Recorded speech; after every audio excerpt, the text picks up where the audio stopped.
This is Adelaide's FIVEAA. Cloudy and 24 today with the 6 o'clock news. I'm Mel Usher. Bathroom Works quick and affordable bathroom makeovers. Visit bathroomwerx.com. A man is in hospital after a shooting in the western suburbs.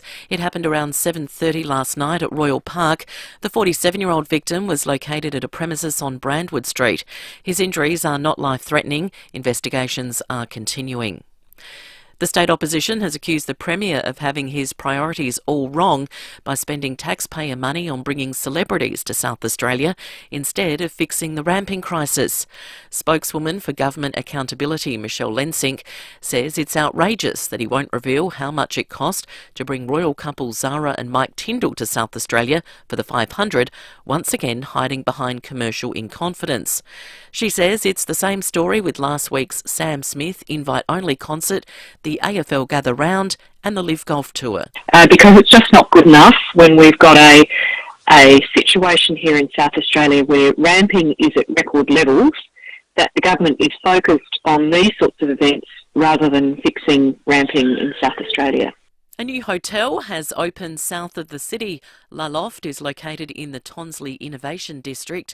It has 88 rooms across 6 stories and is fuelled by green energy.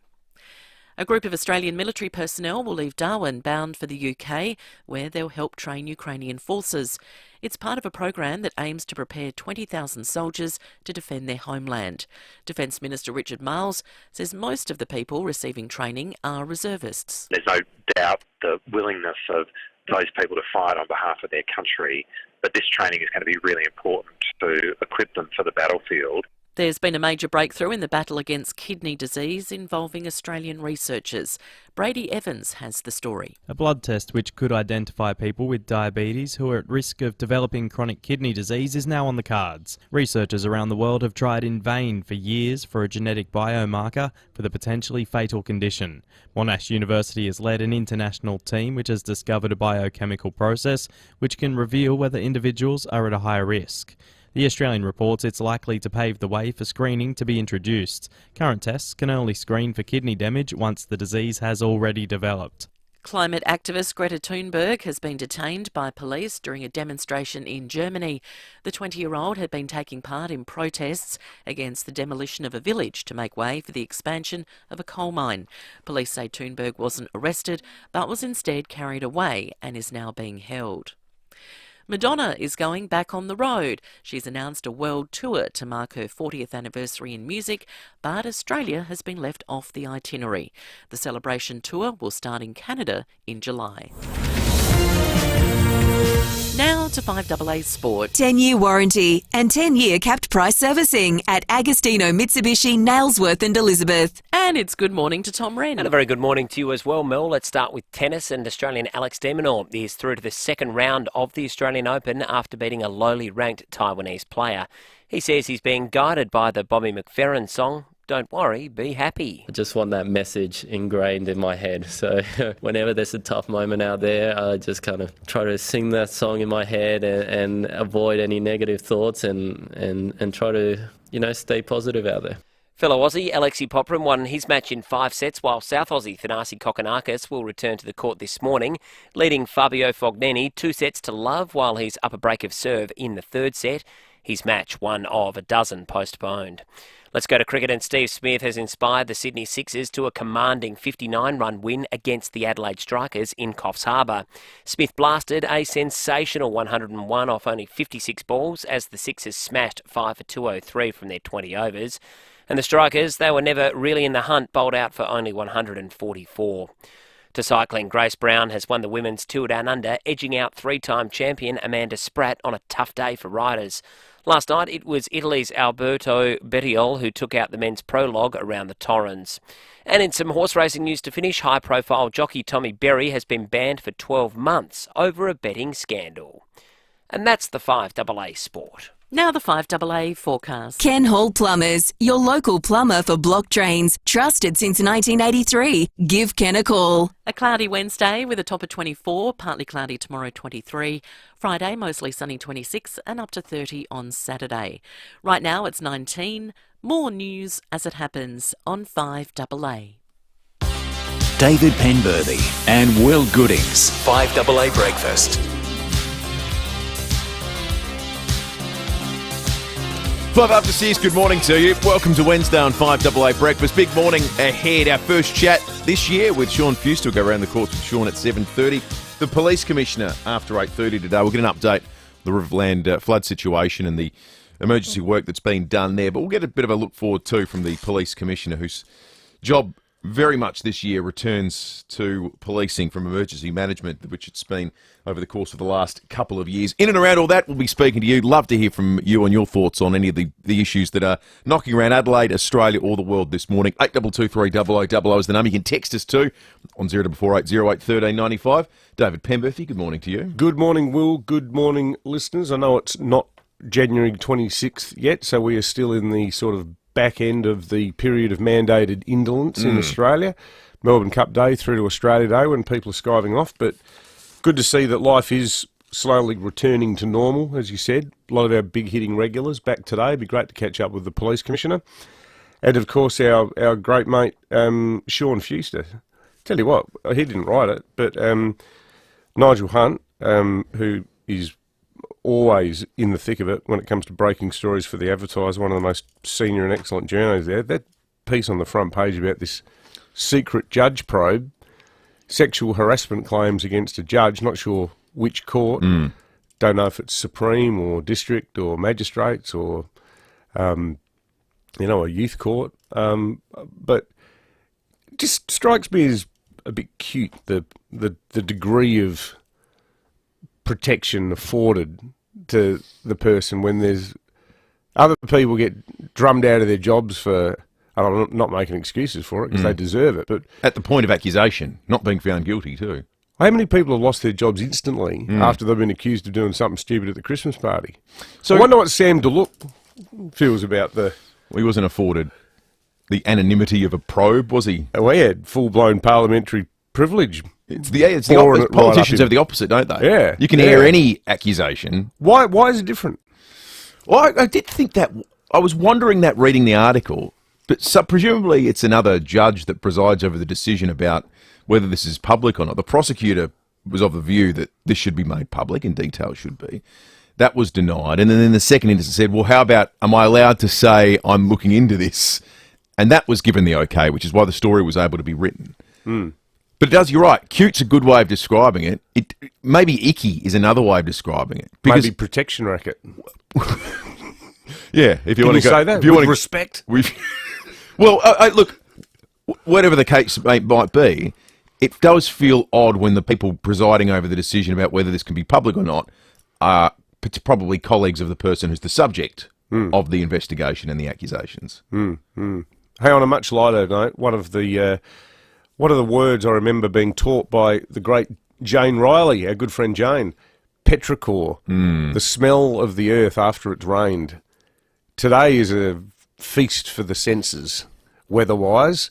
After that hot period that we had, that cool change was excellent yesterday afternoon. The way it just sort of built up, but it was like the whole day was in reverse. Like the hottest moment was Monday night, 9 p.m, and then mid-afternoon in summer, the temperature dropped 10 degrees. Well, exactly. We were saying that they had that peculiar situation yesterday where as the sun went down, it somehow got hotter. You're right, and the sun came up and it got cooler. I actually start to think now that the change in weather is the nicest phenomenon that we can experience. Going from a really hot day with a cool change is fantastic. Similarly, you come out of some cold weather and you can just start to feel it warm up and get hot. That feels magnificent as well. We got a good text yesterday from a listener saying when we were, getting other people talking about, geez, it's hot. We do tend to forget that, there's a seasonal sort of climate here. We have really hot periods. We have really cold periods. We have really windy periods in spring. We have perfect periods through March and April where, it's almost like, we've been blessed with the weather as we head towards winter. And there's like this sort of collective sense of amnesia about that, isn't there? Yeah, but I think also this summer we've had the effect of La Niña ceasing halfway through it. So we had the really wet start that's been marked the last couple of years, but certainly was absent the decades before that. Now it's gone to a more traditional sort of a feeling summer. Yeah. In a good way too. Absolutely. Tim Tam Paulie sent us a message. This is concerning. Tim Tam Paulie. I don't know. I'd love to know how you got that moniker, Tim Tam. A bit like Microwave Jenny in the castle. Jenny. No, Microwave Jenny. Tim Tam Paulie says there's a huge mains water burst with one lane available that is city-bound on Marion Road just past Bray Street, Plimpton Park. That will cause huge headaches this morning for traffic for city-bound. So Marion Road, just past Bray Street, Plimpton Park. Marion Road at peak hour is never good. It's never a lot of fun at the best of times. Unfortunate timing. I think was it yesterday we were lauding SA Water for their record year of burst water mains. So you cursed it, Will. They put out the release. It's like a cricket commentator when they say something like, this has been a faultless innings by Smith, and then he's bowled the next ball. Well, that's what you've done. The commentator's cursed, do you think? Yeah, commentator's He never cursed. misses from here. Yeah, that's right. Why do commentators say that? Because it always ends in tears. Yeah. It's like, the problem is you end up getting statistics, and they're the things that kill you. So, he's a 90% free throw shooter. Invariably, that person misses the next one. When commentators say that, when you say that, when you're working as a commentator, is that because you know that? Or is there like a AFL guide with stats for every player, and are there cheat sheet type things you can use to bone up on it all? There's nothing that's mass produced. You sort of have to go and source it yourself. I know in other sports around the world, they often put out media guides that have, teams will put out statistics so you can say nice things about the players and whatnot. Yeah, right. That doesn't really happen in the AFL. Yeah. So you just sort of have to find it in bits and pieces and places. But yeah, invariably you think you found something that will sound really clever. Oh, from this pocket this year, he's 6 for 6 misses. Well, thank you for that. Great insight. You genius. Have you got to the Dennis Cometti point yet, where you come up with a few zingers and have them prepared? I just try to get the names right, David. I know that's.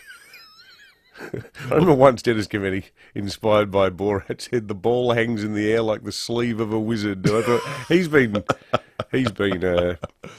practicing that one all week. 13 after 6. If you've got more info for us on the Marion Road burst water main this morning, do give us a call, 8223 0000. You can text us like Tim Tam Paulie did.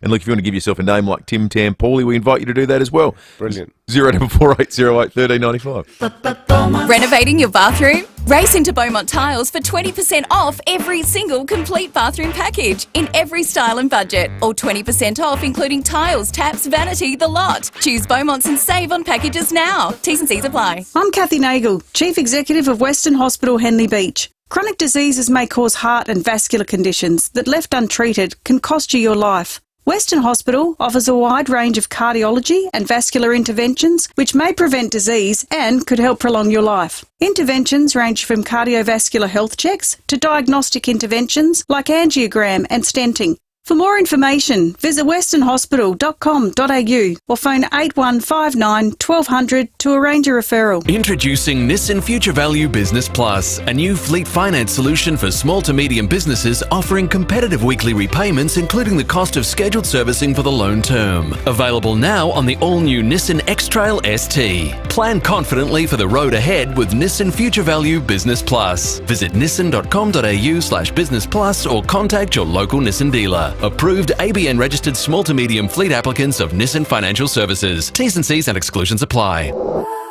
Meet Marcus Pare, South Australian Assistant State Secretary of the CFMEU. When I started off as a bricklayer, walking on scaffold and trying to balance a wheelbarrow full of concrete, I thought that was the norm. It wasn't until I started getting into the commercial sector where there was all these rules. The more I was educated about these processes, the more it kind of made sense to me. Safety is paramount. The more representation HSRs on site, the better it is. We stand stronger together. The CFMEU, a union of opportunity. Sit down to the best schnitty in town and have the chance to win a Phil Hoffman $5,000 travel voucher. Yes, please. If you're hungry for a little getaway, head to the Birkenhead Tavern, the Albion, the Excelsior, the Lighthouse, or the Sundowner in Whyalla.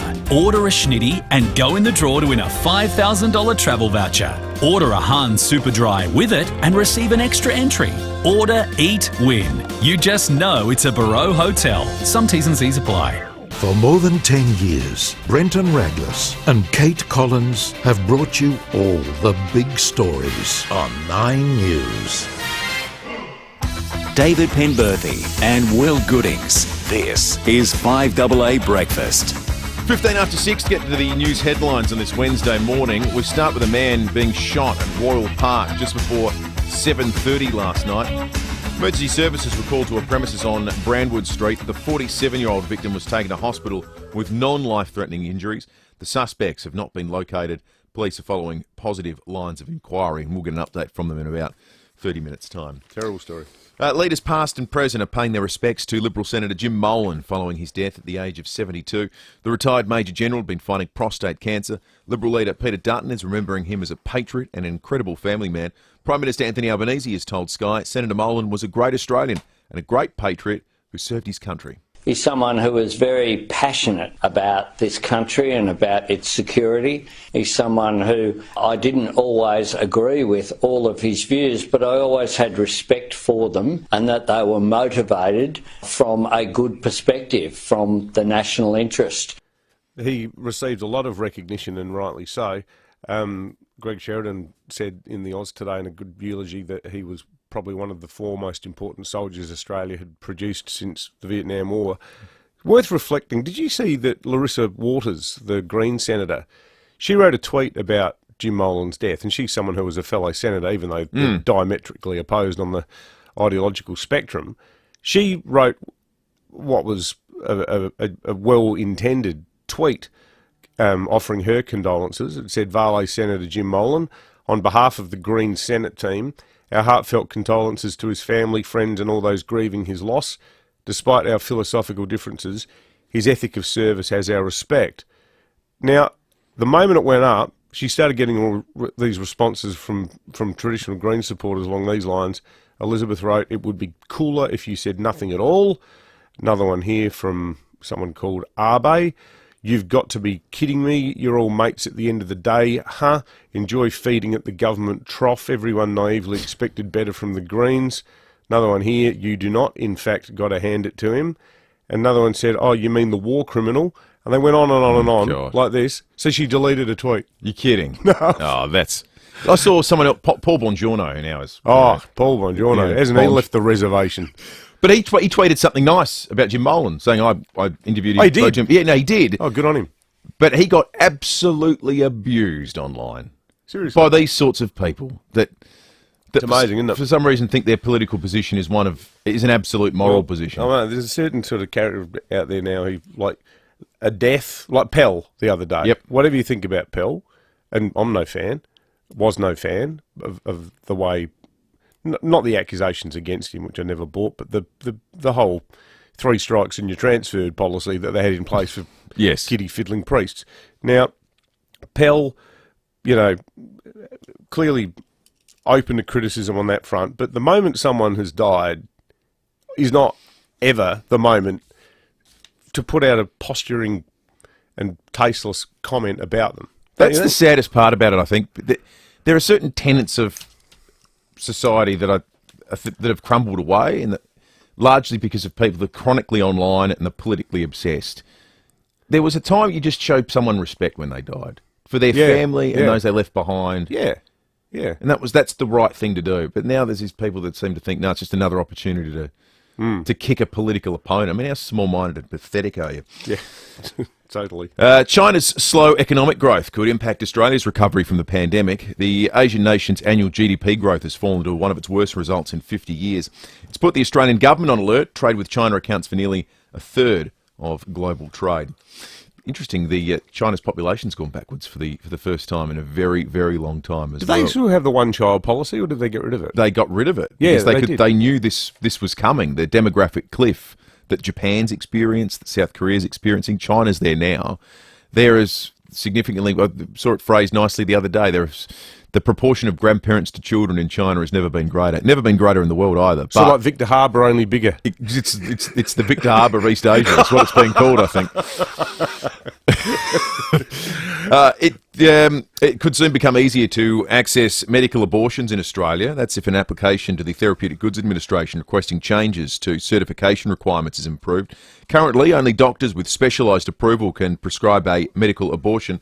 Monash University Professor Daniel Matza says expanding the number of practitioners able to prescribe the medication is safe and necessary. If you make medical abortion like any other prescription of any other medication, it improves access and safety is maintained. We are very supportive of these kinds of initiatives to remove the over-regulation of medical abortion and make it more accessible to women in Australia. The overseas travel industry is showing promising signs as its COVID recovery continues. Close to 1.2 million passengers left the country in November, more than half for Australian residents heading overseas for a holiday. Departures rose to 1.5 million in December. I've got to say, anecdotally, and maybe we've got some listeners who have planned overseas travel for the first time since COVID, or you've just come back. Love to hear from you. 8223 or shoot us a text. I reckon a lot of our listeners would have been gagging to get on a cruise ship after the last couple of years. It feels like it's happening again. Conversely, there's probably a few who, after seeing the old Ruby Princess and others, went, maybe anything but a cruise ship if I do go overseas.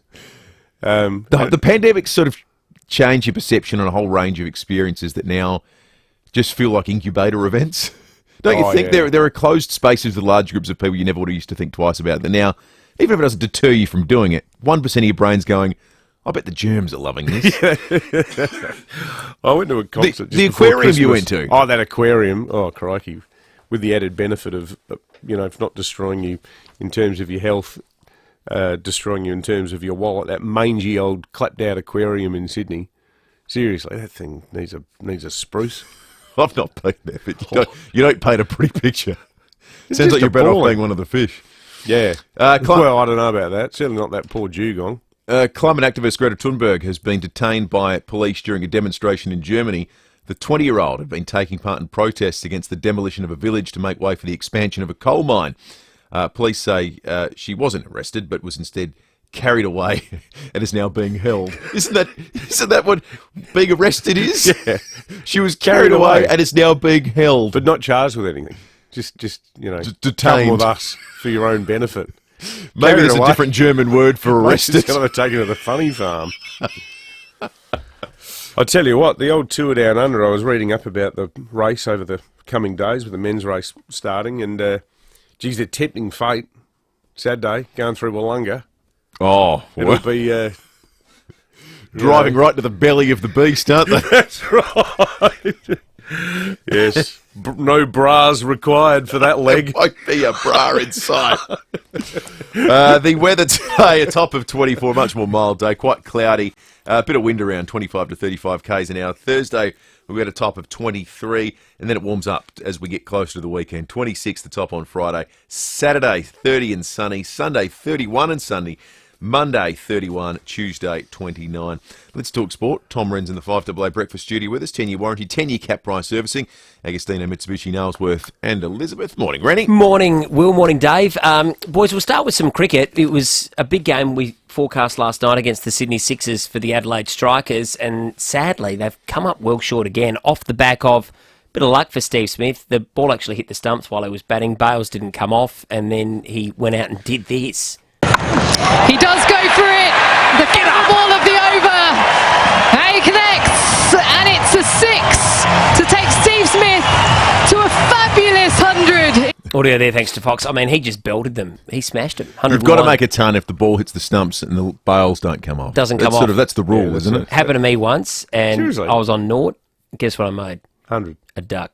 Next ball? I was out 2 balls later. You're a good cricketer, weren't you, Rennie? Good keeper. Okay keeper, but just couldn't hit the ball off the square. Okay. You're not old-fashioned. You're a glove man first. Yeah, and nicker and nudger.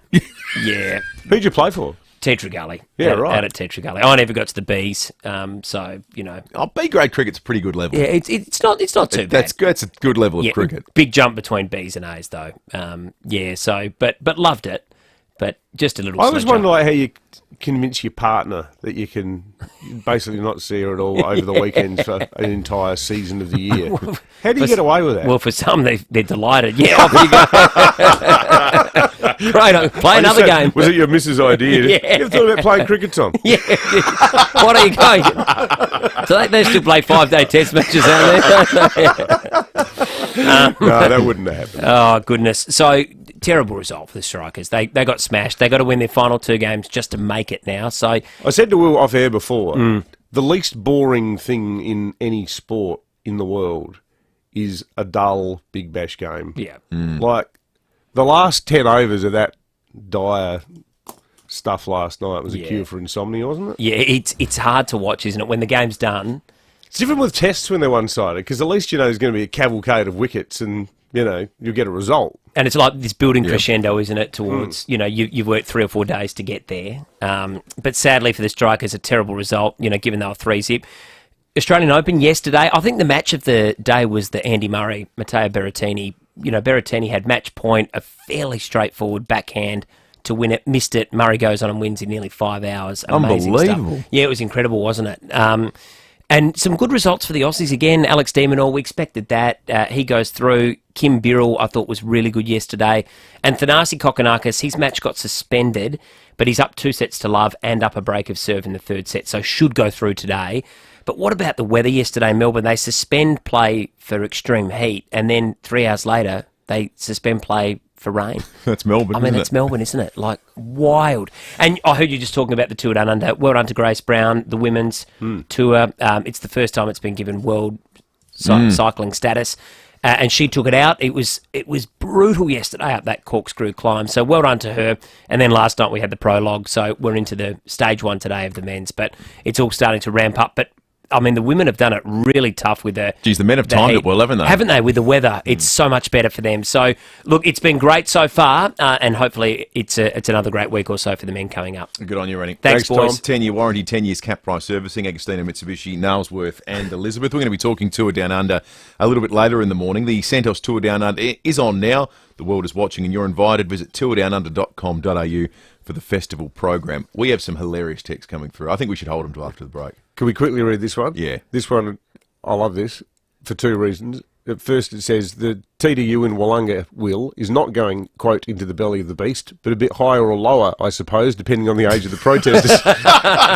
Now, old Tim Tam, what's his name? Tim Tam Terry? Tim Tam Pauly. Sorry, Tim Tam Pauly. Tim Tam Pauly started something because the author of this excellent belly of the beast text has signed off as Mint Slice Rob. Oh, that's good to know.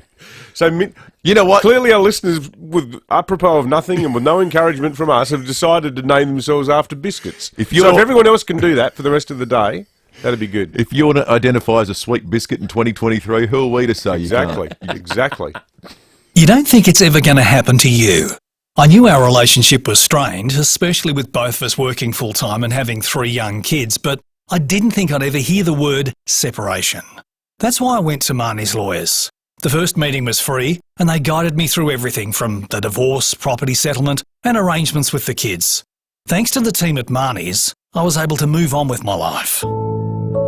Marnie's Lawyers, Adelaide's family law experts. marnies.net.au. Hey, you in the car. If your next service is due, just remember that Mawson Lakes Mazda has your back. We'll take care of you with next day servicing, complimentary loan car, vacuum and wash, and your breakfast or lunch is on us. Your car gets the love too, with our state-of-the-art service centre brimming with top-trained mechanics. At Mawson Lakes Mazda, we'll look after your car and look after you. Mawson Lakes Mazda, just a short drive from the city. Ray White, big name in real estate, but also the biggest name in business broking. What makes us big? Our people, like Brett Buckley and his team. MBA, lecturer, and multi-time SA Business Broker of the Year. Brett doesn't just read a P&L, he feels it. If you're selling or expanding your business, Brett can take your business apart and find you more money. And we're not talking small change. Go on, touch base with Brett. Search Ray White Business Sales SA. Thanks to FIVEAA, you could win one of 10 Value What Matters $5,000 gift cards. To enter, just purchase an eligible new FIVEAA comprehensive car or home insurance policy. That's FIVEAA value. Call today on 13 50 50 or go online. APIA is an authorised representative of AAI Limited, the product issuer. Read the PDS before buying insurance. TMD available. Call for a copy. Competition ends 31st of March 2023. Full T&Cs at apia.com.au/win. SA permit number T22/1718. Here's something you'll want to check out this week: a Rivergum display home. Because right now, we're offering sensational summer savings. When you build with us, for a limited time, you can choose from free ducted reverse cycle air conditioning or a free 6.5 kilowatt solar system and battery storage. Make the most of this summer offer while you can. With display villages around Adelaide, see how you can get the value built for the lifestyle you deserve. Visit rivergumhomes.com.au. T's and C's apply. 5AA Breakfast is streaming live right now. To watch, simply head online to 5AA Facebook or search 5AA on YouTube. This is Adelaide's 5AA. Cloudy and 24 today with the 6:30 news. I'm Mel Usher. Bathroom Works quick and affordable bathroom makeovers. Visit bathroomwerx.com. A shooting at Royal Park is under investigation. It happened around 7:30 last night on Brandwood Street. The 47-year-old male victim has been hospitalised with non-life-threatening injuries. The state opposition is continuing to pressure the government over the cost of bringing some famous faces to Adelaide. They say the Premier splashed the cash so Zara and Mike Tindall could attend the Adelaide 500. Spokeswoman for Government Accountability, Michelle Lensink, also wants to see the costings for the Live Golf Tour, the AFL Gather Round and the Sam Smith invite-only concert. We know that we've got a shocking ramping problem in South Australia, and yet Peter Malinauskas seems to think that it's fine to spend taxpayer monies on parties for privileged celebrities rather than fixing the problem that he promised South Australians he was going to fix. One of China's worst economic results in 50 years is putting the federal government on alert. China's annual GDP fell from 8% in 2021 to 3% last year. There are fears it could impact the Australian economy's recovery from the pandemic due to the effects on global trade. Australian soldiers will help train Ukrainian recruits before they're sent to defend their homeland. Zach De Silva has the details. Around 70 Australian Defence Force personnel will fly to the UK. There, they'll join a global program training Ukrainian reservists. They'll cover basic infantry tactics, including how to fight and survive in woodland and urban environments. No Australian soldiers will enter Ukraine as part of the program. They'll fly out of Darwin this week. London's police force is reeling after one of their own admitted to being one of the country's worst sex offenders. Brett McLeod has more from London. David Carrick has admitted to dozens of rape and sexual offences against 12 women over decades. Crimes committed while he was serving in the Metropolitan Police. He told victims there was no point trying to seek help because it would be their word against his. He's due to be sentenced next month. It's been revealed there had been a string of complaints involving Carrick's predatory behaviour towards women, but the force failed to take action. Britain's Home Secretary says an inquiry into allegations against more than 1,000 other officers over the past 10 years means more shocking cases may emerge. Ron Jeremy won't face court over multiple sexual assaults involving women in Los Angeles. The judge has ruled the 69-year-old porn star is incompetent to stand trial. A report finding Jeremy suffers from dementia. Now turning to 5AA Sport. 10-year warranty and 10-year capped price servicing at Agostino Mitsubishi, Nailsworth and Elizabeth. Here's Tom Wren. Thank you, Mel. Cricket first, and the Adelaide Strikers' finals hopes are now hanging by a thread in the Big Bash after a 7th loss in 9 games.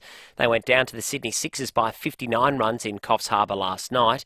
Steve Smith putting in a man-of-the-match performance with 101 off only 56 balls. And he told Fox Sports it was nice to get amongst the runs. Yeah, it was good fun. Obviously, starting with the batting, it was nice out there. It was a nice wicket. Got a good partnership there with Curtis. He played really nicely, and yeah, the boys had a polished performance in the field, so it was a really good night. Let's go to tennis. Novak Djokovic says he felt very welcome upon his return to the Australian Open, the 9-time champion back after missing last year's tournament That was due to the vaccination saga. He won his first round match in straight sets and says the crowd was on his side. I felt very welcome on the court, especially the Serbian community that is big here in Australia has welcomed me in an incredible way. So much support, so much love. I couldn't ask for a better start of the tournament in terms of support, in terms of how I felt on the court and also playing. Australians Alex de Minaur and Alexei Poprin were among the other winners overnight. To football, Adelaide wingman Paul Seedsman's season is over due to ongoing concussion symptoms. It means the 30-year-old will spend a second straight season on the inactive list, with the Crows now looking to replace him. And Australian cyclist Grace Brown has been crowned the Tour Down Under champion after winning stage 3 ahead of Amanda Spratt, who finished second overall. And that's the 5AA Sport. Now the 5AA forecast. Ken Hall Plumbers, your local plumber for block drains. Trusted since 1983. Give Ken a call. Heading for a top of 24 today and cloudy, partly cloudy tomorrow 23, Friday mostly sunny 26. Right now it's 19 degrees. More news as it happens on 5AA. David Penberthy and Will Goodings. This is 5AA Breakfast.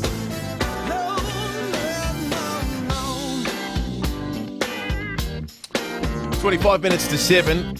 Let's get into the text line. There's a slew of excellent texts coming through on 0480 08 1395 to the program this morning. First coffee spill for 2023. You just had one, did you? Here, yes. Was it a disaster? No, it's not too bad. Adrian's delighted about increased Centrelink payments. He says, my Centrelink payment went from $734.30 to $734.70. I can't thank them enough. Tell us what you're going to do with that 40 cents, mate. Yeah, absolutely. Stingy buggers. I have nothing to comment on this morning. Welcome back, Monte Carlo Marcus. Continuing a trend that we didn't ask for, but we're getting. Been back in Adelaide for a week after 3 months in Uganda, Vietnam and Indonesia. Booking flights tomorrow for another 4 months in Asia starting early February. The world is open.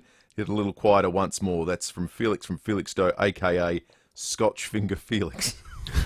Thank you. Scotch Finger Felix. Have you got a biscuit-related sign-off, Will? No, I don't. I'm not a sweet biscuit guy. Yeah, neither am I. No. Not a thing I've ever indulged in. I like a lot of savoury ones, though. I like those... David Jats. David Jats, Cracker Penworthy. No, I'm more of a Ritz man than a Jats man. Get that man some Ritz. Put it on the Ritz. 23 to 7. End of last year, we did a lot of stories with regard to trends of the year, 2022, word of the year, and a whole host of things to that effect. One of the real curios was identified by a man who happened to be our next guest, Taha Yasseri, who was a associate professor in the School of Sociology at the University College Dublin, who was wanting to get a sense of the things people were most interested in talking about in 2022 by looking at what did people search on Wikipedia the most. What did they search on Wikipedia the most? And there were a lot of things that made sense. Vladimir Putin, a hot topic of conversation. People want to learn a little bit more about him. The war in Ukraine, obviously. Big news stories, COVID, these sorts of things. The most looked up thing was Cleopatra in 2022. How bizarre. For reasons that are somewhat of a mystery, I would have thought. Not something that's living within the news cycle. People wanting to look up information about Cleopatra. We try and get Taha Yasseri on to take us through precisely what led to that occurrence. Made famous by, repopularised in the 20th century by that memorable portrayal of her by Elizabeth Taylor. That's stunning. Yes. Got a killer haircut, Cleopatra. Have you ever seen, they unveiled, Cleopatra, of course, was, she was a part of the Ptolemy dynasty, the beautiful leader of Egypt, had the dalliance with Mark Antony, with Caesar, downfall of the Roman Empire, all that. But, because it's always considered in history, this incredibly beautiful woman, and they found one of the coins with her face on them, like the Queen does these days here. That's what they had in ancient Egypt. Less beautiful than you might have imagined. Seriously? Yeah, it was a little bit disappointing when the archaeologists uncovered that. It's not kind to speak ill of a women's appearance, but it just was underwhelming, I think, was the concern. Well, she's been very kindly airbrushed by history because she's perceived as one of the most beautiful women who ever lived. The ultimate reality is they couldn't work out why in the hell anyone was looking up Cleopatra so much last year. Unfortunately, Taha Yasseri's lines dropped out. We're trying to connect with him from overseas and having a little bit of difficulty getting to the bottom of what's happening there. The connection's just dropping in and out a little bit. So I think I reckon for all the garbage that exists online, Wikipedia is actually a genuinely good entry-level information source. It's a risky one for kids who are doing school projects, like when you start in high school, getting into trying to access source material for presentations and so forth. Like the amount of Command X, Command V, cut and paste that happens straight off Wikipedia with no other research is clearly a danger. And I think a lot of kids get picked up on that early on when they're trying to do their homework and their prezos. But I must admit, I use it a lot as a sort of starting point for reading up about something. absolutely, yeah. And the fact that it's sort of sourced, the information in it is sourced by people who are passionate about that topic. Even yesterday, when Jim Molan died, like within minutes of his death being announced, the Wikipedia post had been updated yesterday morning. Hey. Now, I think we might have Taha Yasseri on the line. Taha, good morning to you. Good morning. How are you doing? Very well, thank you. We've been trying to get to the bottom of this mystery that you discovered regarding internet search trends in 2022. Why was it that people were so interested in Cleopatra? Well, that took a whole afternoon because I couldn't figure out. And I usually, to understand why a page is so popular, I look into the news, look into the big events that happened during the year, but none of those gave me any clue. So I just tweeted about this and asked if someone has any ideas, and some random Twitter user told me what's the trick. So I can't take too much credit for that, but I can explain it. Google Assistant. It's one of those things you have on your phone, on your TV. It's like Alexa, Siri, one of those assistants who talk to you and you give commands. When you install this app on your phone, just to let you know what kind of things you can ask, it prompts some examples, right? For example, it says, show Cristiano Ronaldo on Instagram for me. And you say it, and then it brings it up, and you see how it works, okay? One of these examples was, show Cleopatra on Wikipedia. And that alone generated enough traffic to make Cleopatra the most popular Wikipedia page in 2022. That was it. So how many people would have had to have said it in order for it to get to number one position? I was about 50 million times for the year. You're kidding. It's a good sign of how popular the Google Assistant is then, isn't it? It is, but on a slightly more serious note, it also shows us how important it is, these decisions that the designers or these companies make. I don't think there was any, Cleopatra is not a politically charged topic. It doesn't really manipulate us about any of the decisions we are going to make. But imagine one of these designers just picks up a slightly different topic as an example. Yeah. And when this number of people just follow and do whatever the phone tells them to do, it could have big effects, right? Well, I mean, not only in terms of politics. If somebody wanted to, some state-sponsored sort of app was designed urging people to read up about who is Vladimir Putin, and it could take you to an article telling you all the great things Vladimir Putin's done and how he's a great Democrat and a lover of freedom and what have you. Well, conversely, yeah, and I'd love to talk to you about that as well, but maybe another day.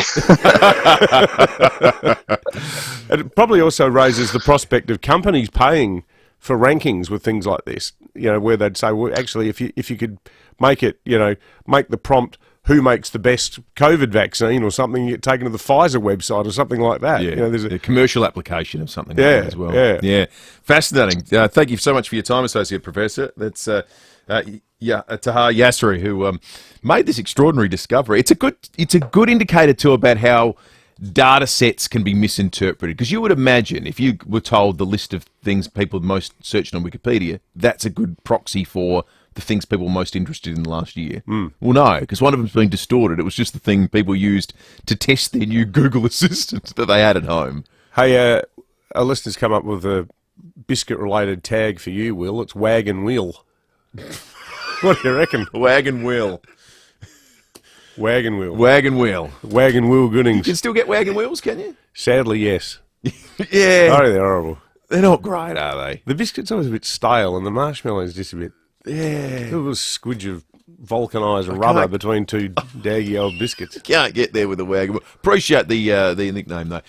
It's 15 minutes to 7. We're going to check traffic for the first time and come back with police and weather in just a moment. Thanks, Will, and good morning. Our Plimpton Park Emergency Waterworks, Marion Road at Thomas Street, just near the shopping centre there. Bedford Park, you'll find emergency works there too, this time on the Southern Expressway. It's near Flinders Drive, speeds reduced and got a couple of lanes out of action at the moment. That will get slow on the drive in. In the city, road closed around Victoria Square for the tour down under with cycling activity today around Tanunda and the Barossa Valley, and got a camera at Bellew Street, Ingle Farm.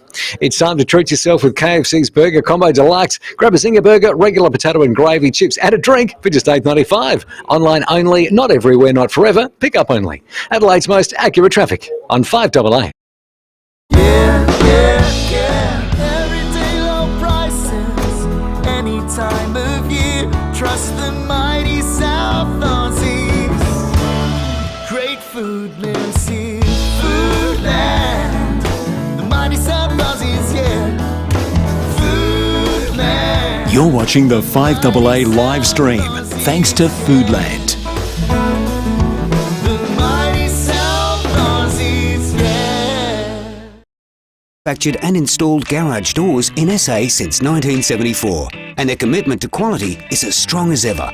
If it's time for a new look for your home or to upgrade, do it now. Order a new roller door, sectional door or customer designer door with operator by the 28th of February and receive an extended operator warranty plus 2 bonus handsets. Call for a free measure and quote and helpful advice. Visit gliderroll.com.au today. Retail customers only, T's and C's apply. Steinborner Automotive in Gawler, Nuriutpur and Clare has always been well worth the trip, and now even more so with their 39th birthday sale. To celebrate, Steinborner has purchased over 400 certified vehicles, SUVs and 4x4s, and ripped $500,000 off normal prices across the range, with $1,500 trade-in bonus on all trade-ins. Plus great deals on new and demo Hyundai, Ford, Mitsubishis. Make the trip to one of Steinborner's 8 dealerships or visit steinborner.com.au. You might think having thousands of Powers is excessive, but that's not what the team at Parafield Airport Liquor Store think, because that's how many they have. Sure, they might be made up of over 200 gins, 300 craft beers, 500 whiskies from around the world, and over 2,000 wines. But they're some of the best pals you can have, and they're always looking for more. Parafield Airport Liquor Store. Powers, next to Roulette's Tavern, Kings Road, Parafield. For more than 10 years, Brenton Raglas and Kate Collins have brought you all the big stories on 9 News. David Penberthy and Will Goodings, 5AA Breakfast.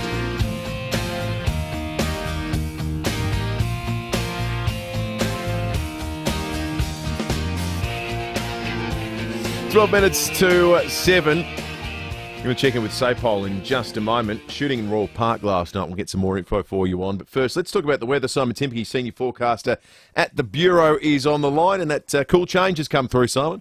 Good morning, guys. It certainly did. We had it move through the Adelaide area late yesterday morning, brought a pretty significant drop in temperatures and a bit of shower activity around too. Most places across the metropolitan area have picked up at least 2 or 3 millimetres or so. A bit wetter about the hills. Quite a few spots about the hills have picked up 4 to 5 millimetres. Wettest areas up around sort of Crafers, Mount Lofty, Aldgate picked up 5 millimetres or so, but also a couple of wetter spots down around Kaipo as well. Looking on the radar at the moment, the main band of showers has pushed well to the north and east now, moving across the Riverland, the Mid-North and Flinders districts. But there's still a bit of light shower activity about the Adelaide area. We're in a southerly airstream, so the showers are a little bit more frequent about the hills and the southern suburbs. Mostly dry over the plains, but still the odd light shower or two around during the morning, I think becoming less frequent from late morning onwards. And certainly temperature-wise, much cooler today than yesterday. Expecting a maximum temperature in the city today of just 24 degrees. Around the suburbs, similar temperatures, 24 degrees as well for Elizabeth, 23 for Glenelg and Noarlunga, 20 degrees the maximum for Mount Barker today. And currently here in the city, we're sitting on 18.7 degrees. The cool conditions continuing tomorrow, 23 degrees the maximum for Thursday and a partly cloudy but dry day. And then a few sunny days ahead, mostly sunny for Friday, 26, and sunny right across the weekend. Saturday, 30 degrees, 31 degrees for Sunday. So some slightly warmer conditions over the weekend. Nice for the last week of the school holidays. Good on you, Simon. Thanks for that, mate. Thanks, guys. All right, let's head to SAPOL. Senior Constable Kimberly Broad's on the line. Kimberly, good morning to you. A male's been arrested after that shooting I mentioned a moment ago at Royal Park last night. Yeah, good morning. It was just before 7:30 last night. Police and emergency services called to a premises on Brandwood Street at Royal Park after reports a man had been shot. Now, the victim's a 47-year-old man from Royal Park. He was taken to hospital with non-life-threatening injuries. It was just before midnight that Western District Police, along with Star Group officers, attended a Croydon Park home and arrested a man without incident. So he's a 44-year-old from Croydon Park, and he's been charged with attempt murder, failing to answer questions under the Firearms Act and carrying an offensive weapon. So he's been refused bail to appear in the Port Adelaide Magistrates Court today. I guess if he's not answering questions, it might be hard to ascertain too many more details, Kimberly. But do you have any sense as to whether these men knew each other? It definitely doesn't appear to be a random incident. But yeah, obviously investigators have a lot more work to do on the incident today, and they are appealing for any other, for public information if they saw anything in that area at the time. Dash cam footage or anything like that, if they could contact Crime Stoppers on 1800 333 000. And also, Kimberly, a man was stabbed last night in Mount Barker. Yeah, patrols and paramedics responded to Laver Street at Mount Barker at about 1 o'clock this morning. A 40-year-old man was found with a stab wound to his groin, and he was rushed to the Royal Adelaide Hospital in a critical condition. His injuries are now considered serious but not life-threatening. We had our Hills Fluria detectives and crime scene investigators attend at the scene overnight. It is early on in the investigation, however, again, this is not believed to be a random incident.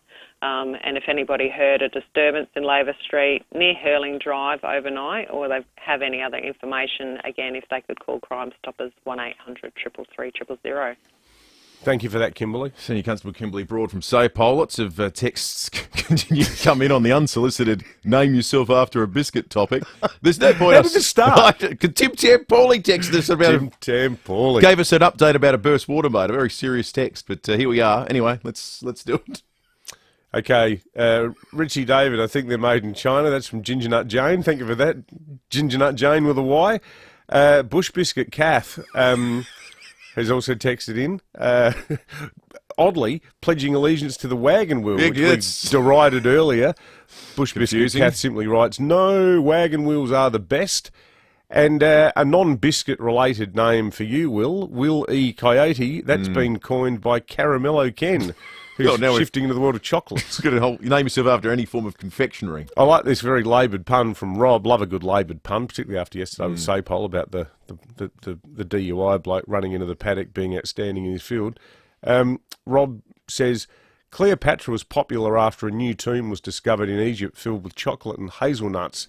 They think that it's from the reign of Pharaoh Rocher. How did Rob even think of that? When Rob texted in, I had one of those moments where I laughed at myself and then immediately hated myself. Yeah, self-loathing. Greg in Globe Derby Park's called in. Morning to you, Greg. Hi, guys. How you going? Good, thanks, Greg. I'd love to give Telstra the biggest raspberry ever going. Last night, I just do it like a normal, Telstra $30 recharge.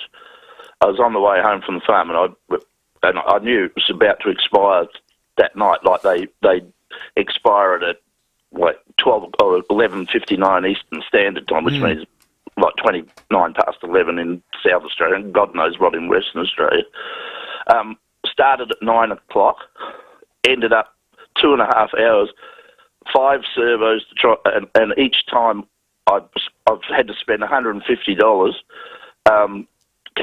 Can't put they have it like a 12-digit number, so it will not work. Everywhere I go, a couple of the servos gave me back money. The others didn't. They just said, "Oh, it's a Telstra problem. You've got to do that." I ended up at a 6 servo, but the guy there wouldn't sell it to me because he said I've had nothing but abuse all night from people because they can't put it through.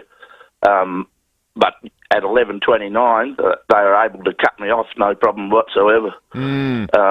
I spent 2.5 hours and $150 at $30 a time trying to get through, trying to put the 12-digit number through. They take your money every time, whether or not you get the credit. Yeah, and then half of them don't want to give it back. They just say, "Oh, it's a Telstra problem. You're going to have to do it." So I know today. Now I'm going to have, and I also pay it always on time. So I ended up with all these bonus credits and everything, which now will be lost, and I'll have to. God knows how long I'll have to spend on the phone today trying to actually find someone that could help me. And last night there's also a Telstra helpline, so I ring that, and it says, "Oh, I'm sorry, due to the unprecedented calls, you're not going to be able to get through tonight anyway, so don't bother." What a pain in the backside. That's Greg. crazy. I can't believe you're out of pocket for that, Greg. I wonder if any of other listeners... $150 and 5 servos and a 6th one that wouldn't even do it because he already knew that it was going to go pear-shaped. Well, if he knew that and you're being told that and they were inundated by calls last night, it sounds like there was a bigger problem. If anyone else was affected by it, we would like to hear from you and get some more detail on that. Greg, sorry to hear your story, but thank you for calling and alerting us to it because I suspect you might shake out a couple more. 822 300 is the number if that's you. I just don't think that's right. I don't think you can keep taking money for a product that's not working for people. No, of course you can't. Ridiculous. We'll do some more work on that for you, Greg. Thank you. Let's go to Prospect. Andrew, good morning. Oh, yeah, good morning. Hey, gentlemen, what are you doing about biscuits? So you have to name yourself after a biscuit or something, is that correct? No, we never told anyone that. Wasn't Andrew, our idea. But people are just doing it for reasons that we can't explain. But that's because our audience is weird and wonderful. Yeah, well, you say that again. Anyway, what about the old Bobo biscuit? The old iced Vovo. Yeah. I can't even look at those biscuits anymore because Kevin Rudd reckons they're his favourite. Yeah, they're good. Yeah. Dunk them in tea. Pink and desiccated coconut on them and pink icing, is that right? That's correct, yeah. You've hit on something, though, Andrew, I think is right. The appropriate way to eat any form of sweet biscuit is by dipping it in tea. I think that's 100% right. Or coffee. Or coffee, yes. The milk arrowroot goes all right in a piping hot cup of international roast or similar. You being a coffee connoisseur myself. Yeah, I guess you'd the say old that again. Caterer's blend. Things are getting even weirder on the text line. Digestive Dale says good morning. I don't know if we're in a round of sort of after dinner cures. I hate wagon wheels, says Salada Sue from Christie's Beach. Now a salada is good. A salada is good. All those ones, the crisp breads, the dry ones, like Rye Vita is good. They're utility biscuits, aren't they? Vita Wheat, with that excellent jingle, good crisp Vita Wheat, the crisp bread all the family eat. So tasting something rather than... All right, I'm not sure how we got here. I'm not sure how we got here. Let's just pretend the last hour didn't happen, Will. It's early in the year, a lot of people still aren't listening. A lot of biscuits are listening, though, as it turns out. Just all the biscuit people are back on deck. 5AA News is coming up. We'll get into some of the stories of the morning next. Experience is a must when it comes to covering the news. Together, Rosanna Mangiarelli and Will Goodings have the Experience Adelaide Council. Join Rosanna and Will for 7 News, 6 o'clock on 7 and 7+. Hey, you in the car. If your next service is due, just remember that Mawson Lakes Mazda has your back. We'll take care of you with next day servicing, complimentary loan car, vacuum and wash, and your breakfast or lunch is on us. Your car gets the love too, with our state-of-the-art service centre brimming with top-trained mechanics. At Mawson Lakes Mazda, we'll look after your car and look after you. Mawson Lakes Mazda, just a short drive from the city.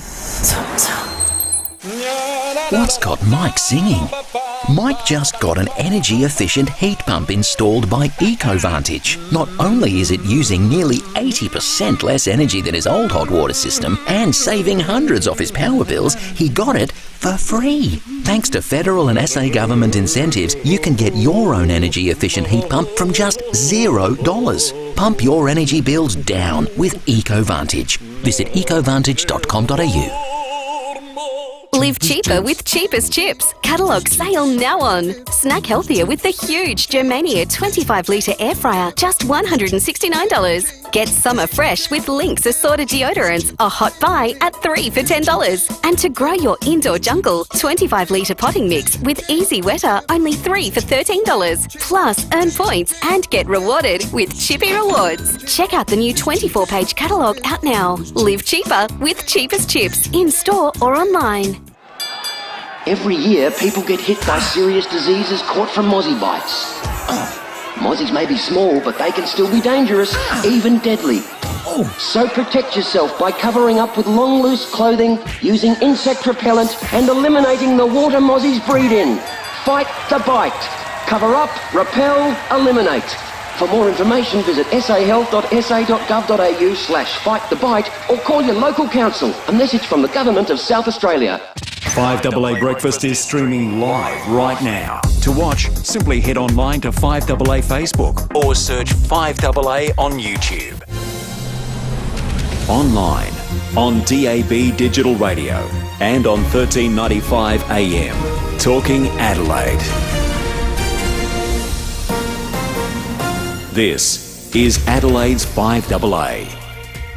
Cloudy and 24 today with the 7 o'clock news. I'm Mel Usher. Bathroom Works quick and affordable bathroom makeovers. Visit bathroomwerx.com. A man has been charged with attempted murder following a shooting at Royal Park. The 47-year-old male victim was located on Brandwood Street around 7:30 last night. He was taken to hospital with non-life-threatening injuries. A 44-year-old man was arrested several hours later at Croydon Park and will front court today. There's been a stabbing at Mount Barker. Senior Constable Kimberly Broad says they were called to Laver Street around 1 a.m. A 40-year-old man was found with a stab wound to his groin, and he was rushed to the Royal Adelaide Hospital in a critical condition. His injuries are now considered serious but not life-threatening. It's not believed to be a random incident. A father and son have faced court for the first time in connection with the discovery of a drug bunker in the Adelaide Hills. David Bruce has more. 53-year-old James Stewart Taylor and his son, 20-year-old Ezekiel James Owen Jones, each appeared via video link in the Adelaide Magistrates Court, where the younger man was granted supervised bail to live with his grandparents. A police raid on the rural property at Coromandel East uncovered the underground grow room hidden behind camouflage netting and a trapdoor. 18 cannabis plants were seized, as well as half a kilo of dried cannabis, 2 gel blasters, 35 grams of white powder thought to be cocaine, and a quantity of cash. Mr Taylor returns to court next week for a continuing bail application, while his son will next front court in May. The Prime Minister denies a yes vote in the Voice referendum will open the federal government up to High Court challenges. There are suggestions the courts could be used to slow down governments by appealing legislation if the body feels it hasn't been consulted or its advice was ignored. Anthony Albanese says a draft released 6 months ago clearly rules that out. That will not be allowed, and that's why you have legislation before the Parliament that will determine the nature of that detail. Around 70 Australian soldiers will help train Ukrainian troops to defend against Russia's invasion. The ADF personnel will head to the UK, where they'll teach basic infantry tactics to reservists. Defence Minister Richard Marles says it's about standing up for democracy. The global rules-based order is really important in Eastern Europe. It's really important in the Indo-Pacific as well, and that's why we are there supporting Ukraine, and we've provided a lot of assistance to Ukraine through Bushmasters and other equipment. Cardinal George Pell's Australian funeral will be held on the 2nd of February in Sydney. His body will lie in state at St Mary's Cathedral before the private service. It will be preceded by a pontifical requiem mass that morning, which will be live streamed on the cathedral's YouTube channel. Local Madonna fans have missed out again. The Material Girl has announced a world tour starting in July, but there are no dates for Australia.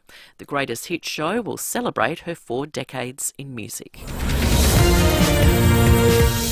Now turning to 5AA Sport. 10-year warranty and 10-year capped price servicing at Agostino Mitsubishi, Nailsworth and Elizabeth. What's happening in the tennis, Tom Wren? Well, Mel, Novak Djokovic, he has cruised into the second round at the Australian Open as he eyes off a staggering 10th title. Craig Gabriel reports from Melbourne Park. The reception for Novak Djokovic was very welcoming, and he turned on the heat, especially in the third set against Roberto Caballas Baena, who he often trains with in Spain. Djokovic won the match 6-4, 6-3, 6-love, and said he was very happy with how he played. Earlier, Ons Jabeur also finished strongly, but the first two sets were tight as she beat Tamara Zidansek. Andy Murray's 5-set upset of Matteo Berrettini was exceptional, with Alex de Minaur cruising to a win. He certainly did, and fellow Aussie Alexei Poprin came from 2-1 down to beat Sheng Shun Sin in 5 sets, while South Aussie Thanasi Kokkinakis is up 2-0 and with a break of serve in the third against Fabio Fognini when his match was called off due to rain. To cricket, and the Adelaide Strikers' disappointing run of form has continued, suffering a third straight loss after going down by 59 runs to the Sydney Sixers in Coffs Harbour. The result means the Strikers are in danger of missing the finals. Well, there are fears Adelaide midfielder Paul Seedsman may have played his last AFL game, with the club revealing he won't play again this season because of ongoing concussion issues. The 30-year-old had a career best year in 2021, but suffered a concussion in December of that year and hasn't played a single game since. To cycling, Italian Alberto Bettiol will wear the ochre jersey for Stage 1 of the Men's Tour Down Under. That's after taking out last night's prologue in the city. Meantime, Grace Brown has won the women's event ahead of fellow Aussie Amanda Spratt. It's half-time in third-round replay FA Cup action this morning, with Liverpool currently 1-0 up against Wolverhampton. And 7-time Super Bowl champion Tom Brady may have played his final NFL game after his side Tampa Bay lost 31-14 in their playoff match against the Dallas Cowboys. And that's the 5AA Sport. Now checking 5AA traffic. At Plimpton Park, emergency waterworks, Maureen Road at Thomas Street, just near the shopping centre. Bedford Park, emergency works on the Southern Expressway near Flinders Drive. Got speeds reduced today. 2 lanes out of action. That's as you're heading inbound, so you might find a few delays on the drive into work today. In the city, road closures around Victoria Square for the Tour Down Under, with cycling activity today around St Under and the Barossa Valley. And we've got cameras, Baines Road, Morford Vale and Port Road, Adeldinga. Business owners, are your FPOS fees increasing? SmartPay's zero cost FPOS can help. Visit smartpay.com.au for more info. Minimum turnover and T's and C's apply. Adelaide's most accurate traffic on 5AA. Now the 5AA forecast. Ken Hall Plumbers, your local plumber for block drains. Trusted since 1983. Give Ken a call. Today, cloudy and 24. Tomorrow, partly cloudy, 23. Friday, mostly sunny, 26. Right now, it's 19 degrees. More news as it happens on 5AA. David Penberthy and Will Goodings, 5AA Breakfast. 7 after 7, we'll go round the courts with Sean Fuster after 7:30. John Blake.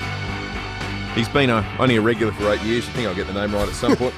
John Blake before 8 o'clock. And then after Don't 8. miss 5AA's own John Black. John Blake. He must be good. John Blackman. John Blake was good. I'm looking forward to this new bloke. John Blake. After 8:30, the Police Commissioner Grant Stevens will join us on the show. Lynn in Plimpton Park has called in. Morning to you, Lynn. Oh, good morning, boys. How are you? We're good, thank you, Lynn. I got up this morning around 5 o'clock, opened the front door, looked out because I was going out to get the paper for some neighbours, which I normally do, and it was like Luna Park out the front. There's fire brigades, police, you name it. And I thought, what the heck's going on here? Anyway, the police officer came over and she told me that it had been a rather big water burst. Oh, you're on Marion Road, are you, Lynn? Yeah, I'm straight, where I am in units, I'm straight opposite Lucas Dental, which is actually just around the corner from Bray Street, down a bit. So as anybody coming around the corner from Bray Street, turning left into Marion Road or coming from the other way, Ascot Park, they will find they're going at snail pace at the moment. So it's still pretty congested with all the activity, Lynn? Yeah, well, actually, the fire brigade has moved now because when I went out there at just after 5, there was like a sea of water there, but that has reduced now. But there's no water, so if anybody wakes up and think they're going to jump in their shower, oh no, they might get a shock. Oh, what a disaster! So I went back out, and the policewoman was there, and she indicated to me that we may not have water for a couple of hours or even half a day. She wasn't certain at that stage, but she said, I think anybody getting up on that, I don't think there'll be any water for a couple of hours. Okay. Hope you still had some in your kettle in for your morning cuppa. Actually, I did. And I had to top it up, and luckily I had a bottle in the fridge. Oh, good.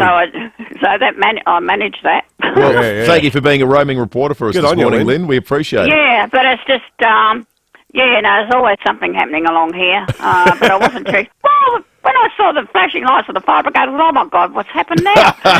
Well, if anything is ever happening, Lynn, you call us and let us know. Thank you. The terrific report on what's happening there on Marion Road. Our woman on the ground in Plympton. Exactly right. Sam Daddos just sent me an infographic about the roadworks that are taking place there to address the situation. Officially, they will start at 9 a.m. And end at 4 p.m. So that Marion Road, Plympton Park section is going to be a no-go zone heading towards the city.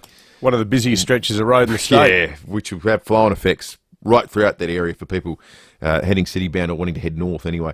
Thank you for that, Lynn. Really appreciate it. The Prime Minister, Anthony Albanese, has just finished an interview on 2GB just a short time ago. He was talking about the Voice to Parliament referendum. One, it will recognise First Nations people, Aboriginal Australians in our Constitution, in our nation's birth certificate. That's something that's been spoken about for decades but never achieved.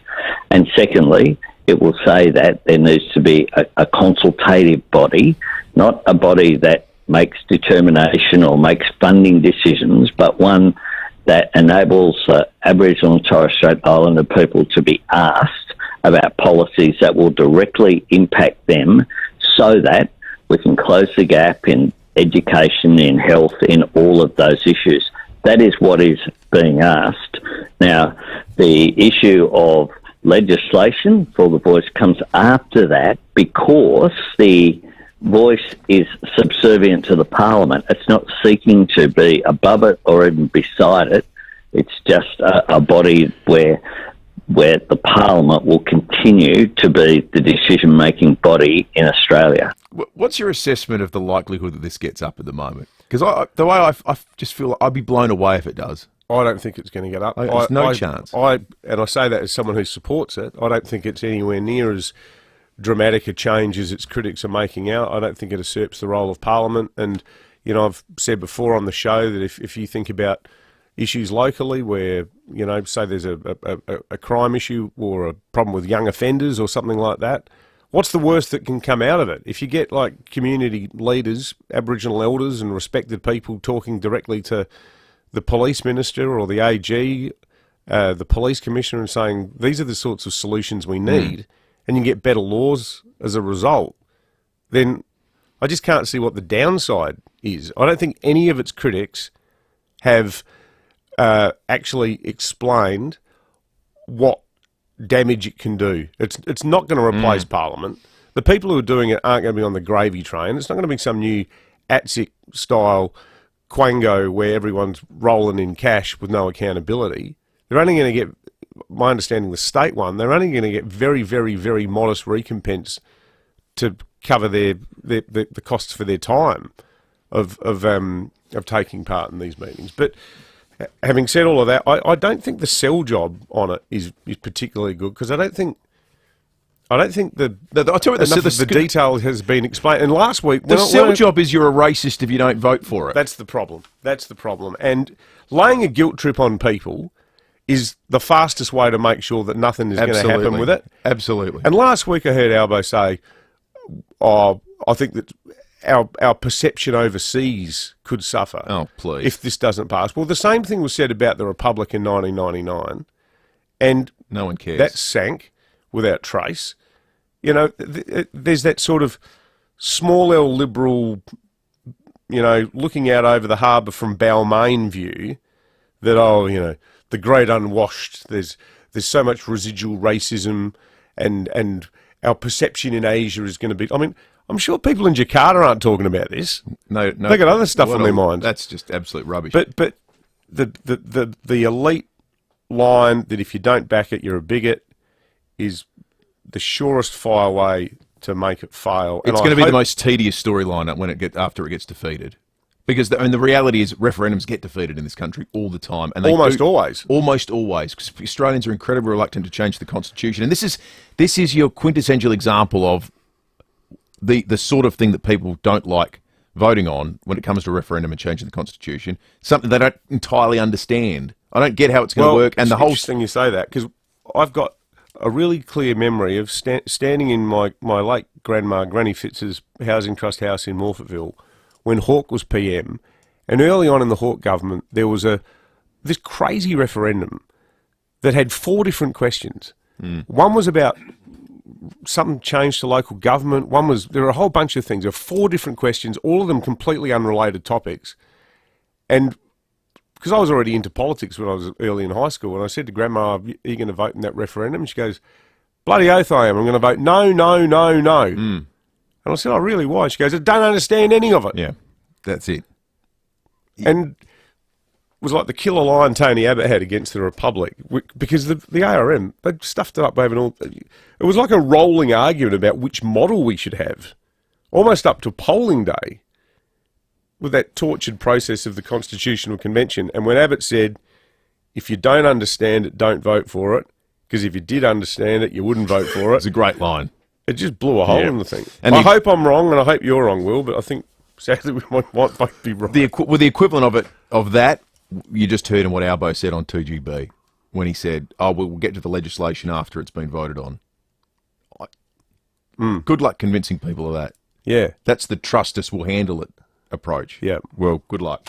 There's a bit of sad news in the world of entertainment. Yesterday, Australian singer Renee Gayer died at the age of 69. This is a real shock. She was performing up to a month ago. Yeah. Performing live on stage. Complications after hip surgery is how it's being reported. Her record label, the Mushroom Group, released this statement with a bit more detail. It's with immense sadness that we announced that Renee Gayer has passed away. While in hospital, it was discovered that Renee also had inoperable lung cancer. She was in no pain and died peacefully amongst family and friends. Naturally, we're all utterly devastated. Am I heading in the right direction for your loving and affection? Is this gonna be a brand new start? As I say, we were performing live as recently as in front of a crowd last month. I love that record, and I can remember my old man buying it. Would have been about 1976, 70, maybe a bit earlier. And Dad would have got it from John Davis Records, one of the best record stores ever, that originally I think was in Gawler Place. But that record, the musicians that she put together in that band, the record's called Ready to Deal. It's also got one of those great raunchy 70s covers, a bit sort of like, I don't know, Santana's Abraxas or everyone's go-to raunchy album cover, Herb Alpert's Whipped Cream and Other Delights. But I can remember as a callow youth being somewhat transfixed to the very sexy image of Renee on the front of that record wearing this sort of gypsy-style green bikini top. Classic 70s colour, because all the guys are smoking and they're drinking scotch and there's all these playing cards spilled out in front of them. But yeah, her parents were Holocaust survivors. Is that right? And she's Hungarian. Her background's Hungarian. Oh, wow. And she described herself once as a white Hungarian Jew from Australia who sounds like a 65-year-old black man from Alabama.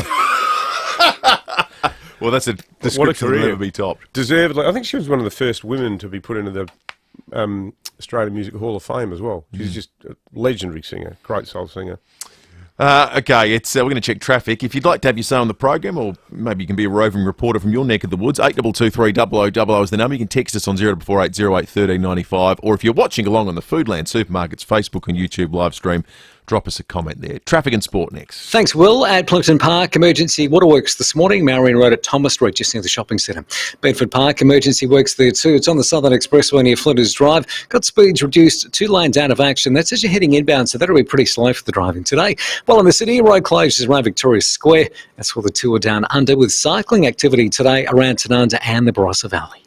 You can win a trip to the FIFA Women's World Cup final with Coca-Cola, plus daily match tickets or Coca-Cola merchandise. Look for specially marked packs to enter. T's and C's apply. Adelaide's most accurate traffic on 5AA. The first ever Corolla Cross SUV has arrived at Jarvis Toyota. Legendary reliability and versatile functionality, it's made to help you move through life with ease. With the choice of a 2-litre petrol engine or the latest 5th generation hybrid, wireless Apple CarPlay and Android Auto with voice recognition as standard, plus Toyota Safety Sense features across the range. Jarvis Toyota, South Road, Clovelly Park, proudly celebrating 21 years of great deals. What does Bob Burns Blinds say to summer? Bring it on! Get set for summer now at Bob Burns Blinds with 30 to 50% off selected items. Transform your home with gorgeous window finishes, including custom-made zip screen outdoor blinds designed and made right here in SA. With super quick installation, high-quality materials and first-rate service, creating stunning spaces has never been easier. Get set for summer now with 30 to 50% off selected items. Book your free measure and quote today. Visit bobburnsblinds.com.au. Live cheaper with Cheapest Chips. Catalogue sale now on. Snack healthier with the huge Germania 25-litre air fryer, just $169. Get summer fresh with Lynx assorted deodorants, a hot buy at 3 for $10. And to grow your indoor jungle, 25-litre potting mix with Easy Wetter, only 3 for $13. Plus, earn points and get rewarded with Chippy Rewards. Check out the new 24-page catalogue out now. Live cheaper with Cheapest Chips, in-store or online. Ray White, big name in real estate, but also the biggest name in business broking. What makes us big? Our people, like Brett Buckley and his team. MBA, lecturer, and multi-time SA Business Broker of the Year. Brett doesn't just read a P&L, he feels it. If you're selling or expanding your business, Brett can take your business apart and find you more money. And we're not talking small change. Go on, touch base with Brett. Search Ray White Business Sales SA. For more than 10 years, Brenton Radless and Kate Collins have brought you all the big stories on 9 News. David Penberthy and Will Goodings. This is 5AA Breakfast. 21 minutes after 7. Sean Fewster after 7:30 will go round the courts. The Police Commissioner after 8:30 today. John Bacon breaking at 8, wedged in between, and of course more of your calls. Hell, maybe they're on biscuits. Still unsure how we got here, but here we are. And Dean of Parafield Gardens has called in. Morning, Dean. Yeah, interesting and unusual comments on the radio this morning. That's what we strive for. Interesting and unusual. Yeah, well, I don't mind every morning the old milk arrowroot dipped in tea and coffee each morning, and what a nice morning for it as well. And I've got 3 that I want to mention. There's the Ice Vovo, it's pretty good, and this morning being nice and cool, and the old ginger nut. Oh, the ginger nut is a good biscuit, I reckon. I'm with you there, Dean. It's pretty sturdy too, isn't it? It holds up well when it's been dunked. Doesn't dissolve like some of them. Yeah, and the timing's got a fair bit to do with it as well. You just got to have that the right amount of timing as well. Make it sound like an art form, Dean. About 1.5 seconds, I reckon. Thank you. Appreciate you calling in. 8223 is the number. Let's turn our attention to sport. Rowie and Timmy G last night. The big topic of discussion was whether or not the AFL should change the minimum age for AFL draftees. This is the debate that Rowie and Timmy G had last night. Are we drafting these lads too young? Now, there's at this stage, since 2016, I think there's 50 lads, only 24 have become regular players. Okay. So you're talking about 50% that become regular players. Does another year help? Does 2 years help before Is there any they're ready? science to that? Probably not at this stage, other than the fact that some of these lads do get eaten up in those first 2 years when they're not quite ready, especially the taller lads who are a lot thinner and take longer to develop. But do the positives outweigh the negatives? Well, so you've got a kid in your system for 2 years getting paid well, he's learning the ropes, learning how to play in an elite environment. Isn't that kid going to be far better than a kid that's sitting in the sample? Well, that's the argument. But it's a question, I think it's worth a debate to say, is it worth doing it? Because there's a lot of examples. I'd like to see it just sneak up a year. Really? I know there's going to be guys that are already ready to go, and Ollie Wines was a great example. Oh, I've made a list. Travis Boak, Chris Judd, Ben Hart was All-Australian in his first year, Nick Rewalt as a teenager. We wouldn't have seen Rochelle kick 5 on debut or Thilthorpe 5 on debut. Ollie Wines played 24 games his first year. Those lads, he was a brute. Both those other lads you mentioned, though, didn't have great first seasons. Well, they didn't finish the season off as well as they started, but... Yeah. You can't say they weren't good enough. They kicked 5 on debut. Yeah. So they're good enough. You're saying, are they mature enough? Are they mature is it enough? more mental? And then, so you're more mental. And you don't want them getting burnt out and then kicked off lists. At the risk of sounding like, embracing my inner union leader, David, I'm just not sure how you say to someone who's an adult, who has someone who wants to employ them to perform a service and they can make money, oh no, you have to wait a year. I'm not sure how you do that. Well, I suppose you sort of do it with part-time jobs. You've got to be 14 to work part-time, don't you? Yeah, but if you're 18, you're an adult. Well, by any stretch of the imagination, to be able to say, well, no, you need to just cool your heels for a little while, I reckon that's a really tough sell. The SANFL would probably like it, because the amount of times they have had the Tom Wren's just come in and given Will a hug. What's that all about? It's just a new thing we're doing here at 5AA 2023. So what's going on? Have I missed something over summer? Our people and culture unit are. You guys spend a week away together on a B&B at Kangaroo Island. We had seen him for an hour. We missed each other. No, he was kind enough to bring me a coffee and a hug. I asked for the coffee. The hug was just an optional extra. Thanks, Pookie Bear. Where were you? You're making a very salient point before that happened. About the one true code, SANFL, being happy. That they would be an extra year. It would be great for the SANFL. They can't have their best players shamelessly pinched by the AFL on a whim in the middle of the season. We got more texts coming through on 0480801395. None of them are particularly positive about the voice. One here says, we've got an Aboriginal Affairs Minister. This is just an absolute waste of time and money. Ginger Nut Jane says, I don't understand the voice either, but apart from that, I don't agree with the principle. Can you imagine if it gets through with no operational or legislative issues sorted, the bureaucrats will have a field day. That's why I'll vote no regardless. Guy in Highgate says, the referendum should not go ahead unless both major parties support it. It will be a disaster for reconciliation if it goes ahead and is defeated. Thank you for that, Guy. Sam Dado is producing solo this morning. And the rest of the week. So if anyone wants an assistant producer role, let me know. Just had a phone call back from our roving reporter, Lynn, from Plimpton Park. Yeah. She's been working the scene. She's found out that there probably won't be any water until about 1:30 this afternoon in that area. Yes, that's how long they'll be out. Oh, yikes. Lynn's really throwing herself into this new job. Would you rather be without power or without water? Dave from Alberton better be careful. Yeah, well, there's plenty of suburbs. He doesn't have carriage over. Well, he's not the Plimpton guy. And he's not the Plimpton. We need no, but I'm just saying that Lynn is just really setting a whole new standard. Lynn is superb, doing follow-up work. Yeah, that's right. Hey, Lynn, I think Channel 7 will take your number 2. They're always looking for good journos. Yeah, that's right. I reckon being without water is just shocking. Can't have a shower. Yeah. Good luck doing so many things in the kitchen.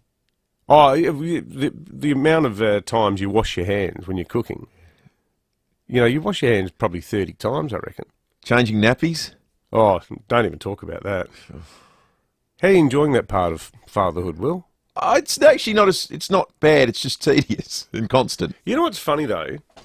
Anyone else's kid, the idea of going within grotesque 5 kilometres of someone else's nappy, it gives you instant nausea. Your own child. It's like there's a little switch in your brain and your what's it called? Your olfactory nerves that just shut down. Because it's your own child and you can just do it. You go into a robot-like state. We're just animals at the end of the day, really. We are animals, aren't we? Yeah, we're just instinct. Yeah. Some of us are biscuits. 28 minutes after 7, we're going to go around the courts with Sean Fuster next. Ranella Mazda 2022 plate clearance is on now. Incredible deals across the entire range. And vehicles in stock ready for immediate delivery. Get in quick and don't miss the 2022 plate clearance. Only at Ranella Mazda. LBD 322-736. Aldi's Honey Gold mangoes are now $2.49 each. They're so sweet, everyone will want a slice. Even the bees. Buy your own mangoes. Aldi, good, different. Good pals are hard to find, but at Parafield Airport Liquor Store, hard to find is our specialty. Whether you're after old reliable pals or want some new pals, Sam, Jamie and the team know just the pals for you. They've made pals with over 200 gins, over 300 craft beers, over 500 whiskies from around the world, and over 2,000 wines. Parafield Airport Liquor Store. Pals. Open till late 7 days. Next to Roulette's Tavern, Kings Road, Parafield. Thanks to FIVEAA, you could win one of 10 Value What Matters $5,000 gift cards. To enter, just purchase an eligible new FIVEAA comprehensive car or home insurance policy. That's FIVEAA value. Call today on 13 50 50 or go online. FIVEAA is an authorised representative of AAI Limited, the product issuer. Read the PDS before buying insurance. TMD available. Call for a copy. Competition ends 31st of March 2023. Full T&Cs at apia.com.au/win. SA permit number T22/1718. G'day, it's Baz from Fluorio Milk Company. Just wanted to let you know that we're doing all we can to get behind our local dairy farmers. They've been doing it tough for a long time. Remember, when you buy Fluorio Milk Company products, you're making a difference. So keep up the good work, SA. Look for Fluorio Milk Company products in your supermarket. 3 words make all the difference. Fluorio Milk Company. South Australian first and proud of it. Hello, I'm Lynn Andrews. For over 50 years, we have specialised in commercial and residential property management. But above all, we specialise in people, helping to make life easy for property investors and the tenants of their properties. Everyone is treated with integrity and respect. That's the Lynn Andrews way. For commercial and residential property management, we are here to help. Visit lynandrews.com.au.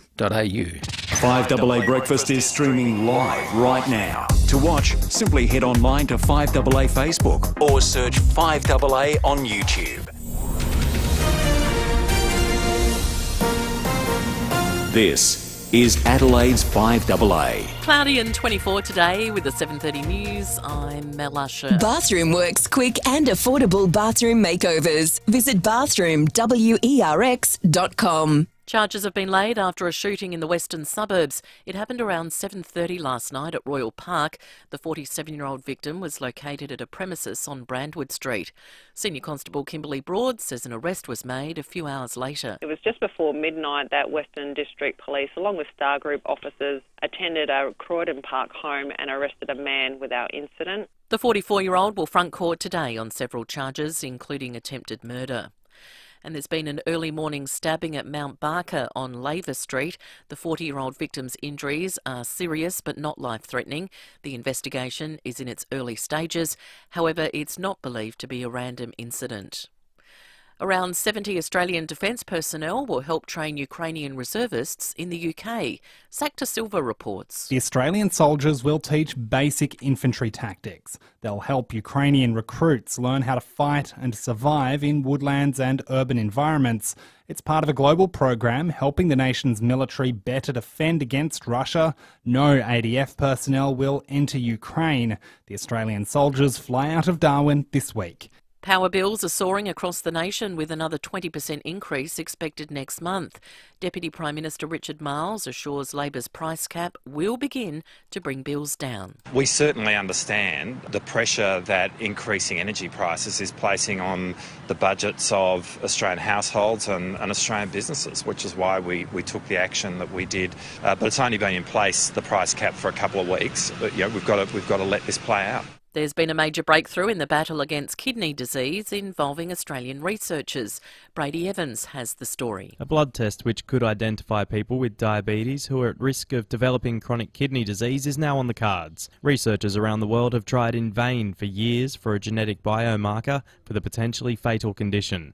Monash University has led an international team which has discovered a biochemical process which can reveal whether individuals are at a higher risk.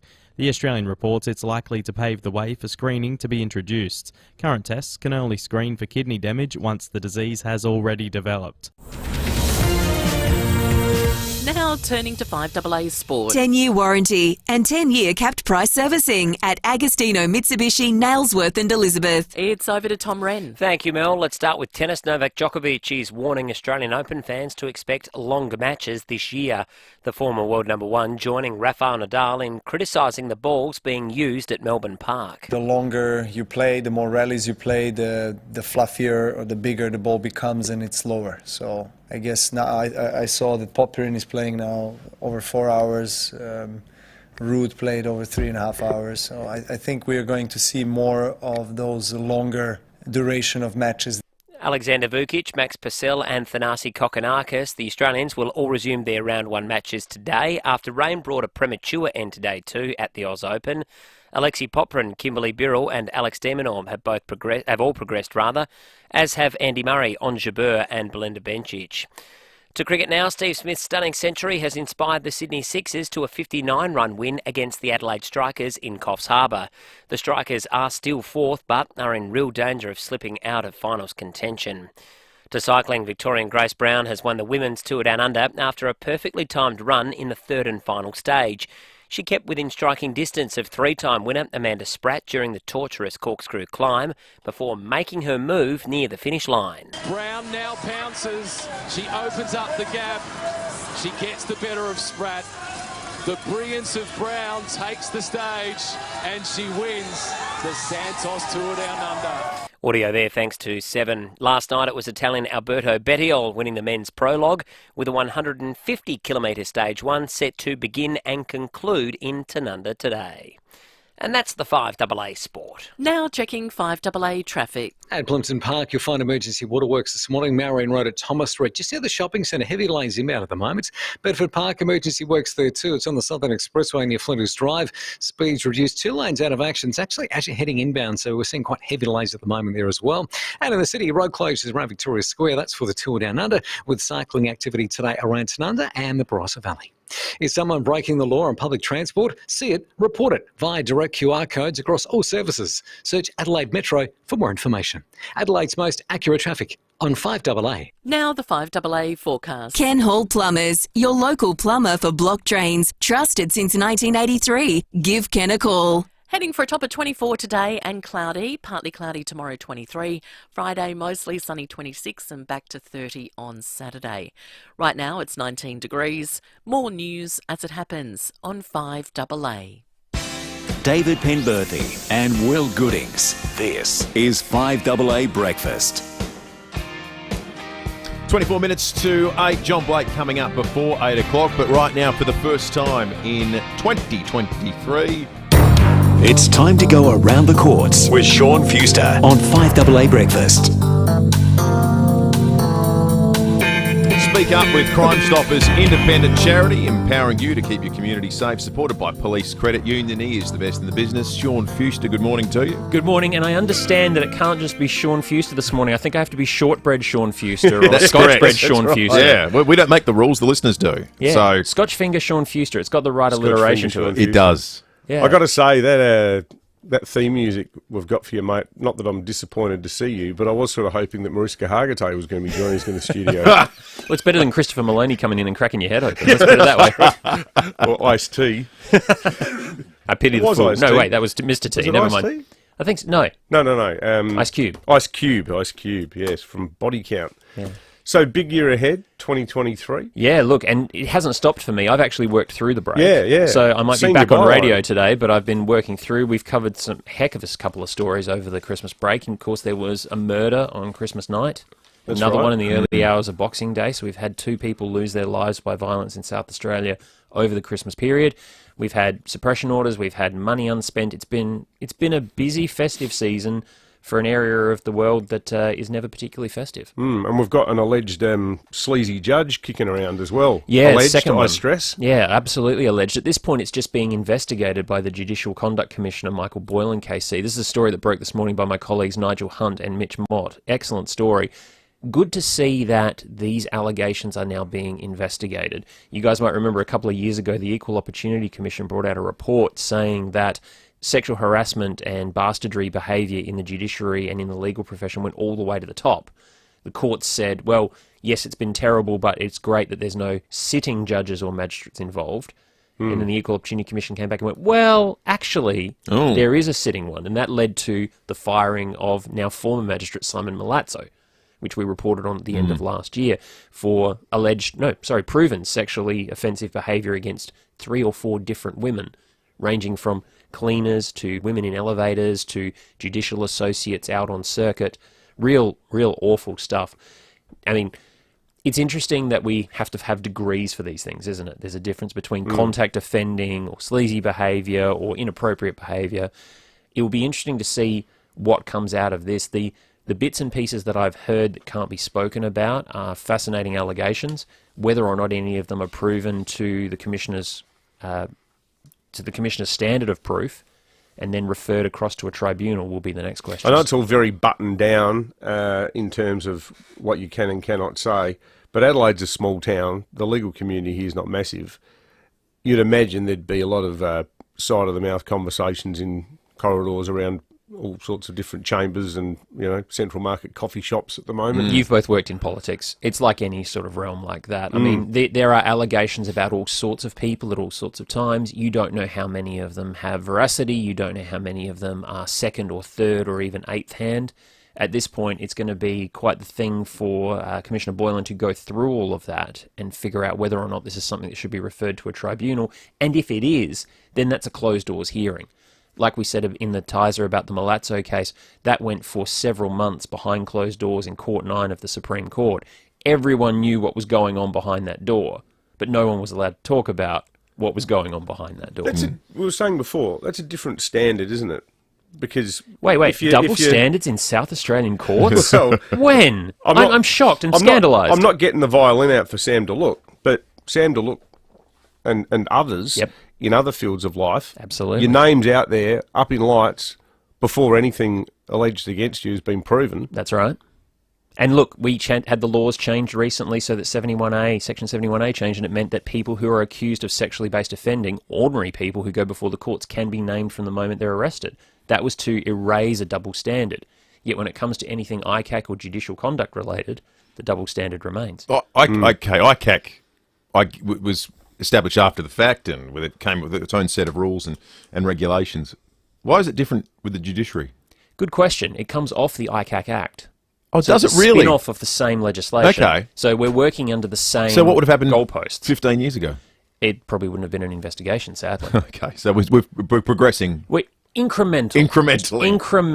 It's not like this state is addicted to secrecy or anything. That's for certain. Well, I'm glad you asked that. You mentioned a statistic when we were in the news that blew me away. And it did feel like, I've got to say, we had to speak in guarded language and code more times in this segment last year than we had before. And that's because the state broke its record with regard to suppression orders last year. That's right. 277 suppression orders handed down by South Australia's courts last year. The highest amount since 2000, when the Bodies in the Barrels case was on, and there were in excess of 300 suppression orders. How much of it was last year, though, was because of the extraordinary ANOM investigation, that phone carrier service that was able to trap so many different crims?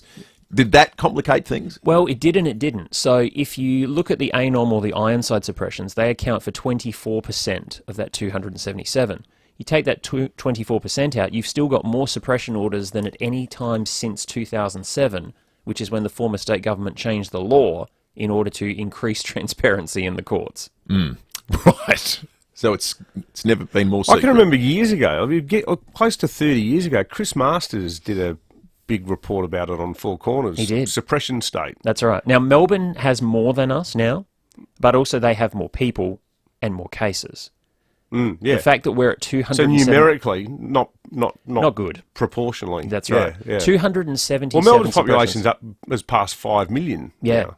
Yeah, it's the place to be, apparently, they're saying. The new capital. You want to get around wearing a scarf and drinking coffee. Yeah, the thing about this is, it's just insane. We saw a suppression order come through just last week where the name of the defendant, the charges, the nature of the case, all information regarding the case, and the file number were all suppressed. Now, I don't even understand how that operates, because if you suppress any one of those things, with the exception of the file number, you restrict the ability to report in a manner that could identify Well, I was going to say, what's your intro for that story? A person appeared in court yesterday accused of doing something really quite unpleasant. With no file number, could I even say that they appeared in court? Well, if a tree falls in the forest and it's suppressed, does it make any noise? Exactly. Is there any relief in sight? Is there any reason to think 2023 won't see another record broken? Well, interestingly, the Attorney General said in his response to me that he's going to look into it. Obviously, Kyan Mara is, walking into something of someone else's mess with all of this. So he needs to figure out what's going on and ask the right questions. Labor were the ones who changed the legislation previously. Freedom of speech advocates around the country are saying it's time to review the legislation again. Clearly, it's not doing what it was supposed to do with the 2007 rewrite. Fingers crossed, maybe that will bring the relief we seek. Just Lawful is back this weekend. We are back. You're starting afresh. That's right. Daniel and I are kicking off this Sunday night at 7 o'clock. We're going to talk about why there's $194 million sitting in a government coffer that's marked for victims of crime, and it's not getting spent. This has been going on for years. It's extraordinary. That's crazy. Just keeps getting bigger. And every time you get bigger. fined, you contribute to it. Well, it's the David Pempathy, slush fund. Every speeding fine. Yeah, I don't get speeding fines, but I do occasionally forget to re-register my damn car. Every time you do so because you care about victims. Yeah, that's right. Well, I'd like them to get some of the money. Here's the thing. I spoke to one victim for this story, and we'll talk about this Sunday night, and he said, I've paid more into the Victims of Crime Fund by parking fines than I've ever received from it in aid. Yeah. Gee, it'll be accruing solid interest at the moment, too, Indeed. that's for sure. That's Indeed. an extraordinary story. Looking forward to listening. Sean, great to have you back. Thanks, guys. Looking forward to the year ahead. Absolutely. 15 minutes to 8, and time to check traffic. Clinton Park this morning, emergency waterworks, Marion Road at Thomas Street, just near the shopping centre. Heavy delays inbound as we speak. Bedford Park, emergency works there too, this time on the Southern Expressway. It's near Flinders Drive, got speeds reduced in 2 lanes out of action. That's inbound and pretty slow right now. And in the city, road closures around Victoria Square, that's for the tour down under. Cycling activity today around Tanunda and the Barossa Valley. Got a camera, Smart Road at St Agnes. New Year's resolution? No worries. OTR has all your healthy snacking sorted 24/7. From fruits and nuts to yogurt, protein drinks and more. OTR has what you need when you need it. Adelaide's most accurate traffic on 5AA.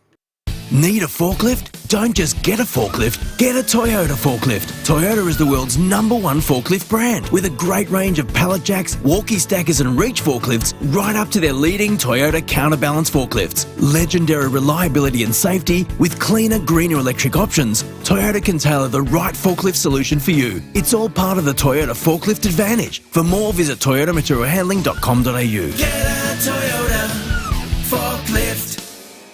Meet Nick, a proud South Australian CFMEU member. So I'm a site delegate now, in the industry 20 plus years. I love my workmates, I love my state, I love my job. And we're building something really strong and special, and I know this state's going to be up there. I know how important that stuff is. I still say it's going to be the strongest union, the strongest culture. That's what we're aiming for. Everyone likes to be part of something, obviously. Use the opportunities to benefit the worker, and that's the way it should be. We stand stronger together. The CFMEU, a union of opportunity. What does Rusden Mines have in common with cricket? Well, their blackgut Shiraz will bowl you over, and Rusden's Boundaries Cabernet always scores well. Their Christian Chenin Blanc delivers a good line and length, and you'll never be caught out with Rusden Sand Scrub Shiraz. So if you call into Rusden Wine Cellar Door for a wine tasting and cheese, don't be surprised if you're drawn into a little bit of backyard cricket on the green. It's always a winning innings with Rusden Wines. G'day, it's Eddie May here from NRG Solar. People buy a solar system to save money and do the right thing by the environment. So why would you buy a battery? Well, people buy a battery because they want independence from the grid. They don't want to be inconvenienced in the event of a blackout, and of course, protect themselves from future power rises. Now, electricity is going up, so whatever your needs are regarding solar and battery storage, you can rely on NRG Solar for the right solution. Visit nrgsolar.com.au. Experience is a must when it comes to covering the news. Together, Rosanna Mangiarelli and Will Goodings have the experience Adelaide counts on. Join Rosanna and Will for 7 News, 6 o'clock on 7 and 7 Plus. 5AA Breakfast is streaming live right now. To watch, simply head online to 5AA Facebook or search 5AA on YouTube. David Penberthy and Will Goodings, 5AA Breakfast. 12 minutes to 8. John Blake not too far away. Breaking at 8 after 8 o'clock, and then the Police Commissioner after 8:30. I was reading a story last night on 7 News, and as I was reading it out, I thought I would be fascinated to know where the 5AA Breakfast audience sits on this.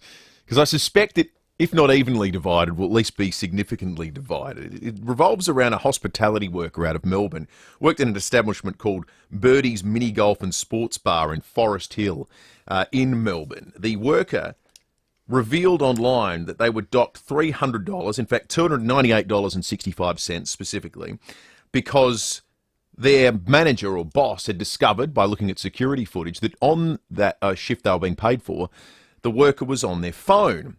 How long for? To clock up $300 in a deduction, how long for? The employer docked them 5 hours' pay for being on the phone. They put up an image of the pay slip, and it said it included a deduction for over 5 hours on mobile phone during shift, in brackets unauthorised, amounting to $298.65 being taken off their pay. The user said, I work in hospitality. I've been deducted 5 hours' pay for mobile phone use. I single-handedly worked at the place from open to close. I did use my phone, but when there were no customers. Is this legal? Here is the hospitality worker speaking to 7 News. I was honestly shocked. I don't think I was on my phone for the entirety of 5 hours. You know, that's more than half of my entire shift. So I'm fascinated to know, David, whether you and our audience think this is wage theft or just desserts. Is this wrong, or is this what you get when you play on your phone when you're at work? And to aid, we need a jury. We want the 5AA breakfast trial by jury. Get calling now, 8223 0000. Everyone who calls in to be a juror gets a 5AA breakfast keep mug. Trial by jury on 5AA breakfast. In the criminal justice system, all defendants are innocent until proven guilty, either by confession, plea bargain, or trial by jury. This is one of those trials. 8223 0000 is the number. Is this keeping the law and order theme going? Yeah, I think we might as well keep it. Where is Mariska Hargitay? Yeah, anyway? I think she's going to be part of the next segment. 8223 0000. Is this wage theft, or are you getting your just desserts? You go first, David. What do you think? I reckon if he was told, look, if there's no one there, you've got to clean glasses, you've got to fix up tables, you've got to sweep up, you've got other jobs that go beyond just serving customers, which surely there are in a hospitality setting. There's always a job to be done in a workplace. I've seen the vision was him standing behind the bar, just sort of flicking through the phone. I reckon he deserves it. Just desserts? Just desserts. Okay. 8223 0000. We've got some jurors getting up on the line. We'll get rid of the names. You don't identify jurors. Here is Juror 1. Good morning, Juror 1. Morning, how are you? Yeah, well, do you think this is wage theft or just desserts? Just desserts. Just desserts. Oh. Thank you, Juror 1. Let's go to Juror 2. Good morning. Good morning, are you there? Yes. Do you think this is wage theft or just desserts, Juror 2? Well, if he's in contract not to use his phone, it's just desserts. But if it's all of his work got done and there was no contract about it, then what's the problem? Okay, so you're hedging a little bit. Okay. I'm hedging. Could be a hung jury. That's all right. That's all right. That's the premise of 12 Angry Men, isn't it? Juror number 3, good morning. Good morning. There need to be repercussions for it, but it's illegal, so no, they can't do it. Okay, it's wage theft. You can't. Yeah, that's right. Maybe a written warning or something would have been more appropriate. Juror number 4, I think we'll stick at 5. Juror number 4, good morning. Good morning. I think he shouldn't be docked because I worked for the public service for 15 years, and a lot of them public servants spend time ringing up their friends and relatives instead of working. Thank you, Juror number. Speaking from experience, so that's not wage theft. I think is the verdict there. Okay, we'll just keep it at 6 then, because I think we've got a 6th juror on the line. Juror number 5. Good morning. Hello. Hello. What's your verdict, Juror number 5? You lean, you clean. You've got nothing else to do. You go to work. Yeah. Yeah. Thank you, Juror number 5. You're tallying these, aren't you, David? I am. Okay. Juror number 6. Good morning. Good morning. Do you think this was wage theft or just desserts? No, that's not wage theft. That's just dessert. You go there. They give you a job to work, and you work. You don't spend time on your phone, and not just for men, for women as well. You know, right across the board. Thank you, Juror number 6. I think we've got a verdict in, don't we? Well, if it's got to be an absolute majority. So Juror 1, just desserts. Juror 2 was unsure. Jurors 3 and 4 said it was wage theft, and 5 and 6 said it was just desserts. So you've got 3 definites for just desserts. Okay. You've got one leaning towards just desserts, but you've got 2 people. I thought Juror 4, who just quite persuasively said, well, this is actually against the law. He's the one who could actually turn this into the world's most protracted debate. Well, they need to go back to the room and huddle up again, I think. But I like the point that the fifth juror, the lady, made about if you go into that bar, do you want to see some indolent, disengaged person standing there, not even looking up? Yep. Just, doing their TikToks or something? Or do you want to see someone, polishing a glass and maybe greeting you with a smile? Bit of Tom Cruise, practicing cocktail, chucking the old cocktail shaker in the air, like, I'm the daiquiri guy. Who wants a daiquiri? Yeah. Upsell. Yeah. Trial by jury. Yeah. Appreciated jurors. Thank you. We've got a breakfast mug coming your way. All right, it's time for John Blake. Thanks to Aussie Fast Transport Solutions, interstate freight distribution, warehousing and local Adelaide couriers. Call Aussie Fast on 13 13 64. Now, the latest news with Wallace Fogg. Good morning, early risers, and Happy New Year. This is Wallace Fogg with another 5AA News Update. The government's in damage control over the controversial concert given by British singer Sam Smith, who uses the personal pronoun they, which makes him sound like more than one person. Which makes them sound like more than one people. See? It's confusing. If you have Sam Smith in a room with one other person, can you say three's a crowd? The government is refusing to tell us how much of taxpayers' money was paid to secure the performance by Sam Smith for an audience of 300 people. But there's no doubt at all, this week, everybody in Adelaide knows who Sam Smith is. Last week they didn't. So, from a promotional point of view, the sole beneficiary was Sam Smith. The government is also now being questioned about how much of taxpayers' hard-earned was paid to Zara and Mike Tyndall to attend the Adelaide 500. Zara Tyndall is the daughter of Princess Anne. A government spokesman defended the decision to bring them to Adelaide by saying, well, no one knew who they were either. In other news, controversy in the South Australian radio industry as news breaks that well-known executive producer of a well-known breakfast radio show is taking half the week off to attend the Australian Open. Sources inside Nova Entertainment say that the producer in question, who uses the personal pronouns she and her, is going to the Australian Open not for official radio show duties, but for her own entertainment because she happens to like tennis. A Nova Entertainment staff member who asked to remain anonymous said, I had no idea we could get time off work to go to a sporting event. If someone had told me I could have taken 2 weeks off to watch the Tour Down Under and maybe get Fridays off so I can go to the footy and another couple of weeks to watch the Dakar Rally. A spokesperson for Nova Entertainment said, get over it. And finally, Molly Meldrum has been signed up by Australian woolen garment company Katina Knitting Mills. Molly will be promoting thermal underwear for the company because when he's naked, his skin looks like he's wearing loose-fitting long johns. And that's the news for this Wednesday. I'm Wallace Fogg. More 5AA news coming up at 8 o'clock, or as close as we can get. One of my main priorities for this week on returning to work has been to make sure I do not see the image of Molly Meldrum's butt, and I've succeeded so far. It's been heavily pixelated, and appropriately so. There's some things you can't unsee. Blamed a broken belt buckle for it. Why wasn't he wearing any scruds? He's going commando. What is this? Have you ever worn a pair of pants so loose that if the buckle slightly breaks, they'll just instantly fall to your feet? Are we under oath?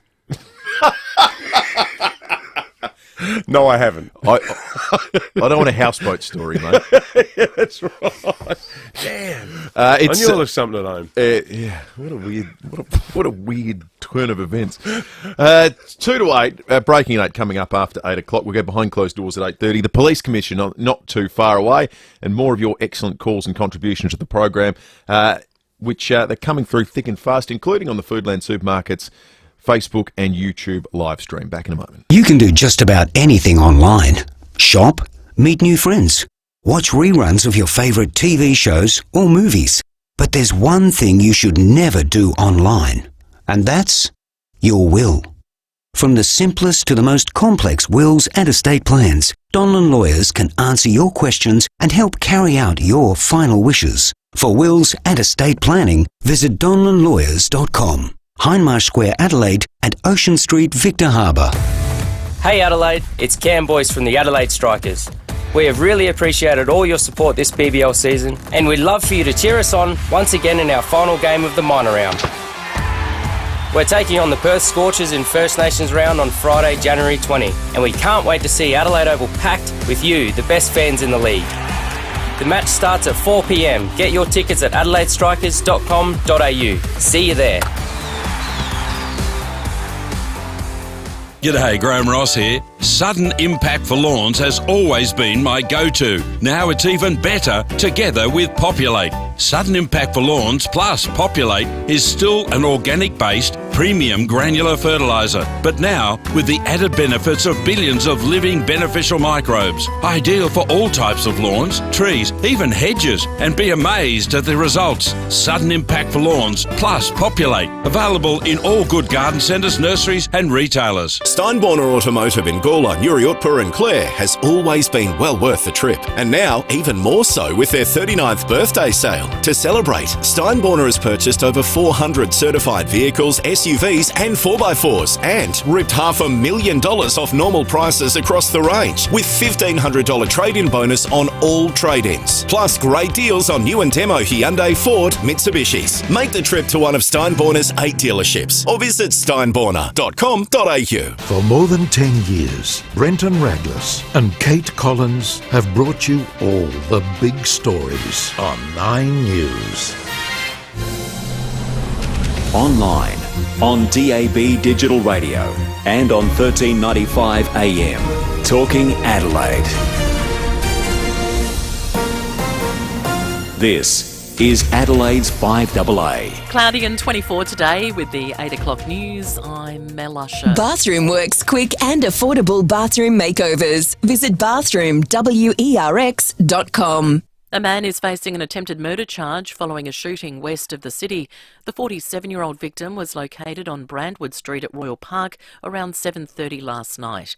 Senior Constable Kimberly Broad says the suspect was arrested a few hours later. He's a 44-year-old from Croydon Park and he's been charged with attempt murder, failing to answer questions under the Firearms Act and carrying an offensive weapon. So he's been refused bail to appear in the Port Adelaide Magistrates Court today. It's believed a stabbing in the hills overnight was not a random attack. It happened on Laver Street at Mount Barker around 1 a.m. The 40-year-old victim was rushed to hospital in a critical condition. He's now listed as serious. A house fire at Morphett Vale has caused $150,000 damage. Nicole Ely from the MFS says the alarm was raised on Acacia Road around 11:30 last night. On arrival, they found a fire engulfing the roof space and dropping into rooms. 2 female adults and 2 children had evacuated safely thanks to working smoke alarms. It's believed the evaporative cooler on the roof malfunctioned, sparking the fire. A motorcyclist was taken to hospital overnight after crashing his bike at Elizabeth North. Just before 3, a patrol discovered the motorbike on fire on Woodford Road and saw someone running from the scene. Police searched the area and found the rider in a nearby backyard. It appears he'd climbed onto a roof and fallen 2.5 metres to the ground. The 27-year-old Lyndock man suffered non-life-threatening injuries. Checks revealed he's currently disqualified from riding. Extinction Rebellion protesters disrupted the men's prologue in the city last night, holding banners and protesting against Santos's sponsorship of the Tour Down Under. Stage 1 starts today for the men with a 150-kilometre loop around Tanunda. Two-time winner Daryl Impey says things are a little different under race director Stuart O'Grady. Day 1 we're going to see already a few time splits which we haven't had in the past. Normally it's been a flat finish or something like that. So that's already different. And then he's kind of added in a few surprises into some of the iconic stages, like the stage into Victor Harbour. He's put a little bit of a twist into it. Like, you know, he's thought about it as a bike rider. The state opposition has accused the Premier of having his priorities all wrong by spending taxpayer money on bringing celebrities to SA instead of fixing the ramping crisis. Shadow spokeswoman for Government Accountability, Michelle Lensink, says it's outrageous that he won't reveal how much it cost to bring royal couple Zara and Mike Tyndall to South Australia for the 500, once again hiding behind commercial in confidence. She says it's the same story with last week's Sam Smith invite-only concert, the AFL Gather Round and the Live Golf Tour. Because it's just not good enough when we've got a situation here in South Australia where ramping is at record levels, that the government is focused on these sorts of events rather than fixing ramping in South Australia. The world's oldest known person has died at the age of 118. Lucille Randon, known as Sister Andre, was born in southern France 10 years before the start of World War I. Now turning to 5AA Sport. 10-year warranty and 10-year capped price servicing at Agostino Mitsubishi, Nailsworth and Elizabeth. Here's Tom Wren. Thank you, Mel. Alex de Minaur has made a strong start to his Australian Open campaign, winning in straight sets. He says it was a great way to start the tournament. I knew I had that level for a while, but to get these wins, it's a different level. So now I know I can do it every week, so that's the plan now. I just got to get to play those matches and back myself. So have a lot of confidence, believe in myself, and enjoy what I do out there every day. Audio thanks to Nine. A stack of action on yesterday with Alexi Poprin winning in 5 sets. But fellow Aussies Chris O'Connell and Jordan Thompson both lost in 4, while Thanasi Kokkinakis, Max Purcell and Alexander Vukic will resume their matches this morning after rain prevented them from being finished last night. Novak Djokovic, Andy Murray, Holger Rune and Alexander Zverev also had wins, while on the women's side it was Kim Birrell who was the big winner, but Jamie Fawless lost, while last week's Adelaide International winner Belinda Bencic, she cruised in straight sets, but number 2 seed Ons Jabeur was pushed to 3 against Tamara Zidansek. To cricket, and Steve Smith has blasted a brilliant century in the Big Bash against the Adelaide Strikers last night. He does go for it. The final ball of the over. And he connects, and it's a 6 to take Steve Smith to a fabulous 100. Audio there thanks to Fox Cricket. He's 101, enough to help the Sixers smash the Strikers by 59 runs. To cycling, Grace Brown has won this year's Women's Tour Down Under, while on the men's side, Italian Alberto Bettiol will wear the ochre jersey today after he won last night's prologue in the city. Tom Brady says he's taking things one day at a time as he weighs up his future in the NFL after Tampa Bay was eliminated by Dallas. And Liverpool is still 1-0 up against Wolverhampton, close to full time in its third round FA Cup replay. And that's the 5AA Sport. Now checking 5AA traffic. At Bedford Park, look out for emergency works today. That's on the Southern Expressway near Flinders Drive. Speeds reduced and 2 lanes out of action as you're heading inbound. Seeing a few delays there at the moment. Plimpton Park, emergency waterworks, Maureen Road at Thomas Street. That's just near the shopping centre. Heavy delays inbound. And in the city, road closures around Victoria Square. That's for the Tour Down Under, with cycling activity today around Tanunda and the Barossa Valley. Cameras, Dully Road, Paradise and Education Road at Happy Valley. Kids tend to outgrow, lose or be tough on school gear. That's why Big W has great back-to-school value and trusted quality to see them through the year. Big W, every day's a big day. Adelaide's most accurate traffic on 5AA. Now the 5AA weather. Ken Hall Plumbers, your local plumber for block drains. Trusted since 1983. Give Ken a call. A cloudy Wednesday on the way with a top of 24, partly cloudy tomorrow 23, Friday mostly sunny and 26. Right now it's 19. More news as it happens on 5AA. David Penberthy and Will Goodings, 5AA Breakfast. 7 after 8, breaking 8 coming up in just a moment. We'll be chatting with cyclist Ben O'Connor in just a few moments' time about the Tour Down Under. Men's race kicks off today. Ben's a mountain climber. He's won a stage at the Tour de France. How do they do that? Oh. And you don't find Australian mountain climbers, you know, usually get to that mountainous stage of the Tour de France and think, oh, well, the Aussies we're kind of done. With some Spaniard who takes over from here. Someone who grew up in the Pyrenees or something. Exactly right. So Ben O'Connor coming up very, very shortly. Then after 8:30, the Police Commissioner, Grant Stevens, will join us live in the studio. And, of course, you can watch along on the Foodland Supermarkets Facebook and YouTube live stream. Well, the interminable wait continues for the Green family, originally from Scotland. Well known to our listeners. In fact, the reason we're doing this is Breaking at 8 is that when we return to work on Monday, quite a few people have been cheering the Greens on, texted us and rang saying, can you please give us an update about their case? Mark Green, he's a very sort of discreet bloke. He's not a troublemaker. He's been working hard since him and his family came out from Scotland more than 10 years ago, working as an electrician at our invitation, it should be stressed. Yes. The reason he ended up in Australia was that we contacted him saying, listen, there's a huge skills shortage for sparkies in the solar panel industry, and that's where he's been working tirelessly at zero expense to the taxpayer the entire time that he's been here.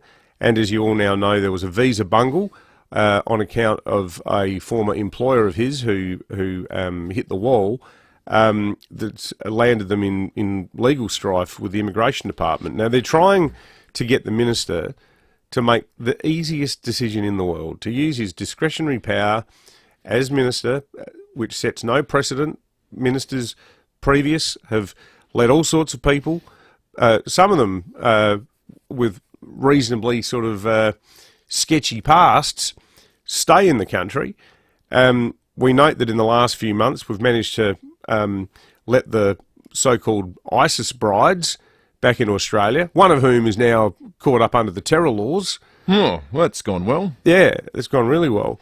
Yet Mark, who's a Sparky, his wife Kelly, who works at Villiers, and his daughter Rebecca, who's mad keen to go to uni and study to be a nurse so that they can work, so that she can work here in public health in the country that she now calls home. The status of the case is that the 3-month deadline for this ministerial decision expired in December, and it was then extended for another 3 months. So this could drag on and on and on. And, you know, as I said, I haven't spoken to Mark about it in the last few days, but I've spoken to people who are close to the case, and he's got so many people barracking for him and his family, and rightly so. Should be the easiest decision in the world. I would have thought, if you're in the business of politics, aren't you looking for a story with an upside? Oh, go take a photo with the family. Yeah. These people are desperate to live in Australia. They've already proven they contribute to the economy and the country. They're good citizens. And the thing is, the number of people coming to Australia every year is a big talking point at the moment, because the Albanese government have announced that it's going to increase dramatically, and they're doing it to combat a skills shortage, which is why Mark and his family were brought out here in the first place. That's as a reminder. One of the areas we've got skills problems is in caring roles, and his daughter was training to be a carer, right? So this is stupid. Net overseas migration to Australia, if you look at the budget papers, averages out about 200,000 people a year. That's net. We bring in about 500,000 people a year. It's predicted to get to 300,000 a year. That is net overseas migration under this new Albanese government model, whereby they're trying to bring in more people. They're trying to bring more people in. We have people who have lived here and proven they can do it, contributed, have skills that are in need. I mean, if it was any more simple a decision, you'd think it was a joke.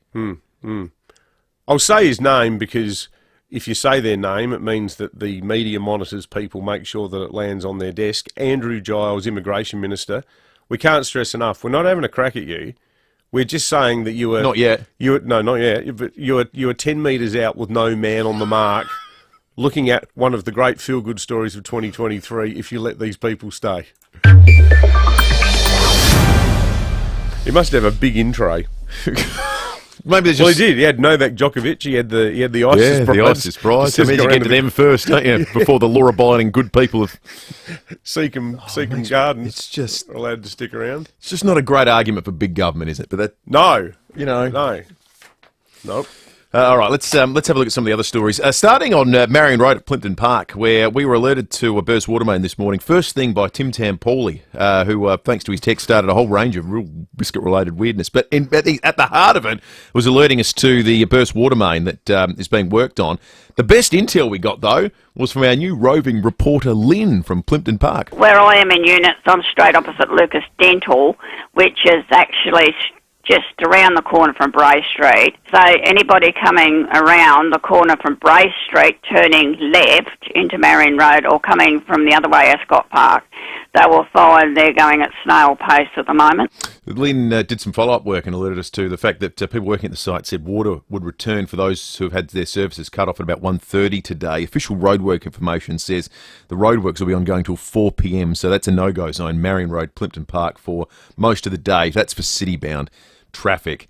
This has been an interesting twist in the Harry Spare biography. He's been accused of war crimes.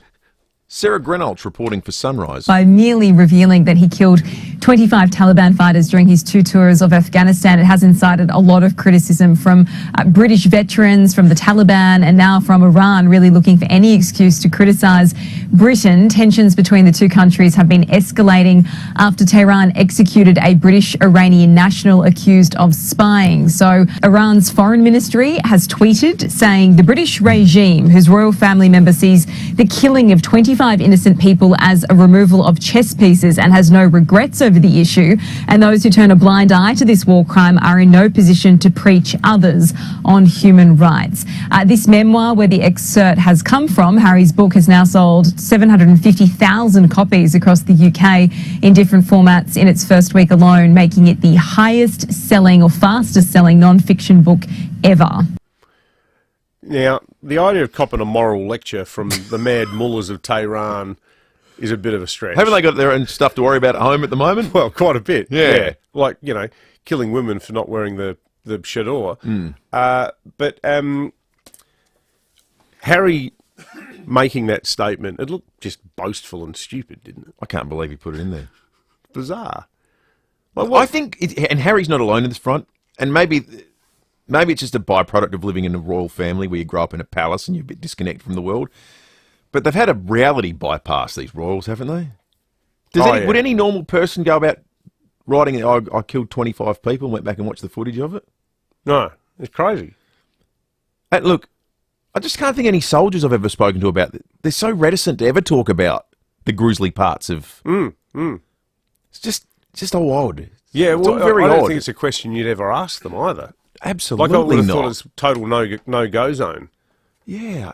And it makes you sort of wonder whether, not trying to besmirch his war record, but I don't know, you sort of think that seeing the Royals rocking up for a couple of years, like, was it Prince Andrew? Was it the Falklands? Yeah.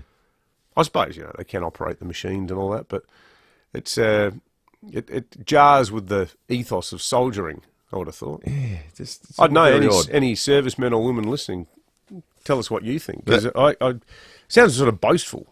Yeah, I don't like it. But on the allegation of war crimes, I'm sort of on Harry's side on this one. Iran, just you take care of your human rights issues at home before lecturing the rest of the world. Speaking of war crimes and things going on around the world, this was a significant development this morning. Up to 70 Australian personnel will join partner nations in Britain to help boost the infantry tactics and military skills of Ukrainians. The United Kingdom-led program will aim to train up to 20,000 Ukrainian soldiers this year. This will involve Australian troops going to Britain, not going to Ukraine. They'll train the troops in England and then they'll go back to Ukraine from there. The personnel will be primarily drawn from the Army's 1st Brigade and will be formally farewelled in Darwin a little bit later today. The sum of Australian assistance to Ukraine right now is about $665 million, including $475 million in military assistance.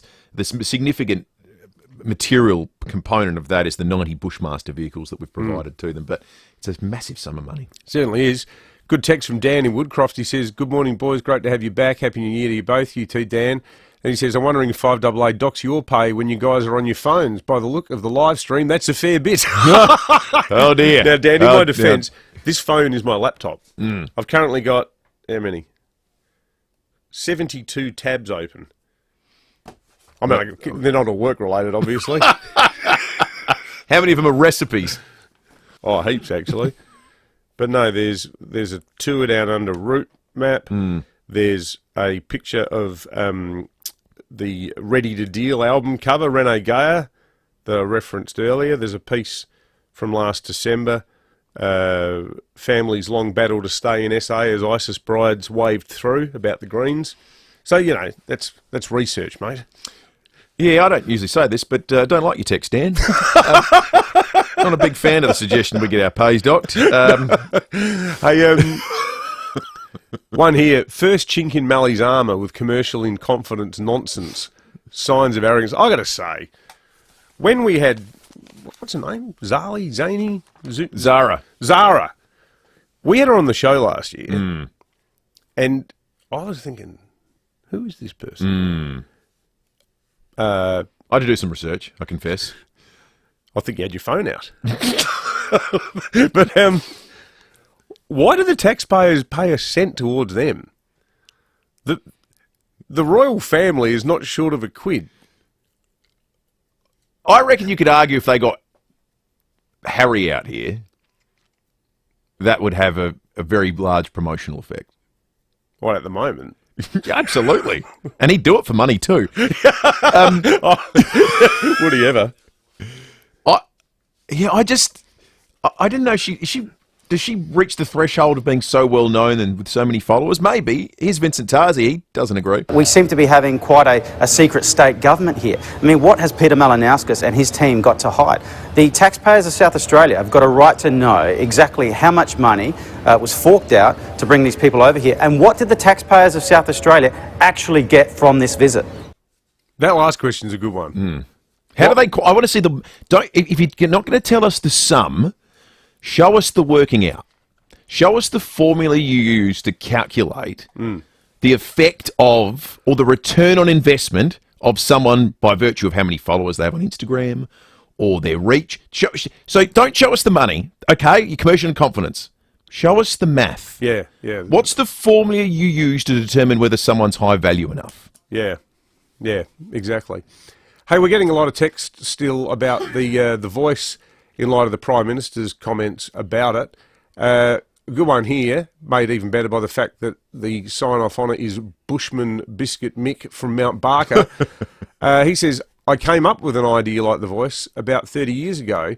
I've tried to objectively listen to the debate, but when the ABC 7:30 report implied in a question that you're racist if you vote no, I thought, and this is a great point, what about the Aboriginal politicians that say no? Racist as well, presumably. Karen Little. Yep. Jacinta Price. Like they have every much right to, even though I support it, their voices are hugely important in this discussion. Bushman Biscuit Mick. We live in a post-intelligent argument world. It's just easier to call your opponents a name than it is to try and reason. Well, how's this for a sign-off from Mick? He says, this attitude will result in Aussies saying, bugger you, and voting no. Let's just put this aside and have an open debate representing both sides. Couldn't agree more. Yeah, absolutely. Let's check traffic. When we return, we're talking to it down under.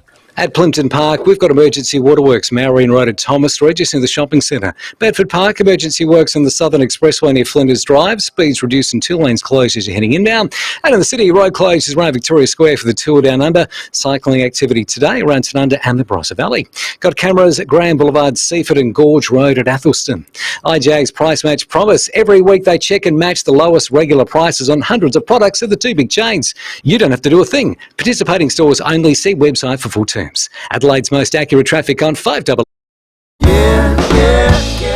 Everyday low prices, any time of year. Trust the mighty South Aussies. Great food lives here. Foodland, the mighty South Aussies, yeah. Foodland, the mighty South. You're watching the 5AA live stream, thanks to Foodland. Mighty South Aussies, yeah. Don't just get a forklift, get a Toyota forklift. Toyota is the world's #1 forklift brand with a great range of pallet jacks, walkie stackers and reach forklifts right up to their leading Toyota counterbalance forklifts. Legendary reliability and safety with cleaner, greener electric options, Toyota can tailor the right forklift solution for you. It's all part of the Toyota Forklift Advantage. For more, visit toyotamaterialhandling.com.au. Get a Toyota forklift. Electricity bill! Bills shouldn't be scary. EcoVantage have supplied energy efficiency in homes for over 15 years. They can install hot water systems that use up to 80% less electricity than regular hot water systems. Help the environment while you save hundreds. And thanks to federal and SA government incentives, you could get your energy efficient hot water system supplied and installed for as little as no cost to you. Stop scary hot water bills with ecovantage.com.au. Stay protected from the sun and remember the 3 S's. Slip, slop, slap. Remember the 3 B's too. Bob Burns Blinds. Protect your home and family and get set for summer now with 30 to 50% off selected items at Bob Burns Blinds. That's 30 to 50% off our gorgeous range of window furnishings, including custom-made zip screen outdoor blinds. Get set for summer at Bob Burns Blinds with 30 to 50% off selected items. Book your free measure and quote today. bobburnsblinds.com.au. For more than 10 years, Brenton Raglas and Kate Collins have brought you all the big stories on 9 News. David Penberthy and Will Goodings. This is 5AA Breakfast. 23 minutes after 8, the Santos Tour Down Under is on now. The world is watching and you're invited. Visit tourdownunder.com.au for the festival program. The men have timed it really well with stage 1 taking place today with the cool change coming through. That was magnificently organised. I don't know what the poor girls did wrong by Mother Nature. The women, the last 2 days has been hellish riding conditions until the cool change came through yesterday. But no, a nice leisurely, breezy trundle for the chaps. Our next guest is Australia's own King of the Mountain, Ben O'Connor. Ben, good morning to you. Good morning. How are you? We're good, Ben. You must have been pretty happy when you heard that weather forecast. To be fair, I was actually hoping it would be hot. Maybe not like what it was for the girls, but considering if it's hot, the Euro guys would come over. Yeah. Normally suffer like a ton. So come from Perth. Normally it's alright if it's hot. Well, you're a Perth boy. You'd be used to this sort of crazy heat that we've had, but not those sort of fondue munching Swedish and rather Swiss chaps. Like they'd struggle with it. My French teammates are suffering last week. That's for sure. Yeah, so you ride for a French team. What are Australian cyclists seen as and being like? What characteristics do they have according to your European teammates? I think almost like all Australians, quite gritty, quite honest and down to earth, and hard to understand. I think they really struggle to understand our accent. Is that right? Yeah. It's like the number one thing that they say. What's the language of the team when you're sort of talking tactics and communicating when you're out on the road? For 95% of the races, it's French. So all of our meetings, the information we hear on the radio whilst racing, pretty much everything. Most of my teammates speak more or less English. Some of them are fluent, but some of the head directors and team boss don't speak a word. So does that mean, Ben, when you're getting, because you'd have little microphones, headphones and stuff when you're out cycling, wouldn't you? Like, does that mean you have to know all the French words for, turn left, go faster, all that sort of stuff? Yeah, I can more or less get away with some decent conversation with my French. That was just by learning and being immersed within the culture and the boys. So a bit of a strange one normally. Kind of takes it out from the riding perspective, but it's like another challenge which you either relish or you hate.